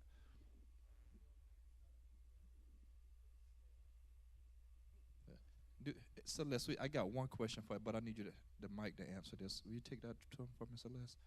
Thank you so very much. Celeste is our community engagement director for the ministry, as a matter of fact, so we thank God for her. Short dog, I see you, baby. Short. Yeah, no, for you. Yeah. I got one question. I want him to answer. Give him. Yeah. The one question I want you to answer. Yes, sir. Is, am I a beast? Yes or no? Am I a beast? Absolutely. I'm just saying. I guess that's the. Listen, everybody standing. Thank y'all so much. Everybody standing. We're getting ready. We're getting ready to go. That's right. Here's what I was thinking. Jonathan, and I'm going to let you close us out with just a really good encouraging word. But here's what I was thinking. I really want to do this again, right? But I don't want to do it by myself. I want to do it with all of us, and we make this big and we make this special. Your expertise, your speaker's expertise. We have a community person. We have podcasts. We have motivational speakers. We have an event planner. We have news and all things to everything to everybody with Mr. Letha. We can really do something special and do something big. Because you said something. Here's what made me think about it. You said it starts with an idea. And when you said that, that's what hit. Let's collaborate and grow stronger and grow larger. Thank y'all. Love y'all. Make sure you go downstairs, get something to eat. Bless the food. Let it be nourishment to our bodies, Rod. In Jesus' name, amen. We're going to have our final word with my good brother. Oh. All right, you're stuck with me one more time. Is that okay? No? Doesn't sound like it. No, okay. So one of my favorite books is The Lorax. Anyone ever read The Lorax by Dr. Seuss? Has anyone ever seen that book? The movie's awesome. And does anyone know the Lorax's main job? You know what his main job is? He speaks for the trees. He speaks for the trees because trees can't talk. When you're watching the movie, you're reading the book, this gentleman comes in, he's doing the right thing, but he starts getting selfish. He's plowing down all the trees. And the Lorax comes to him and is like, yeah, stop doing this. You're hurting the trees. The guy's like, well, they're not talking. He's like, well, I'm here to speak for the trees. I'm here for those who can't speak for themselves. And at the end of it, all the trees are gone.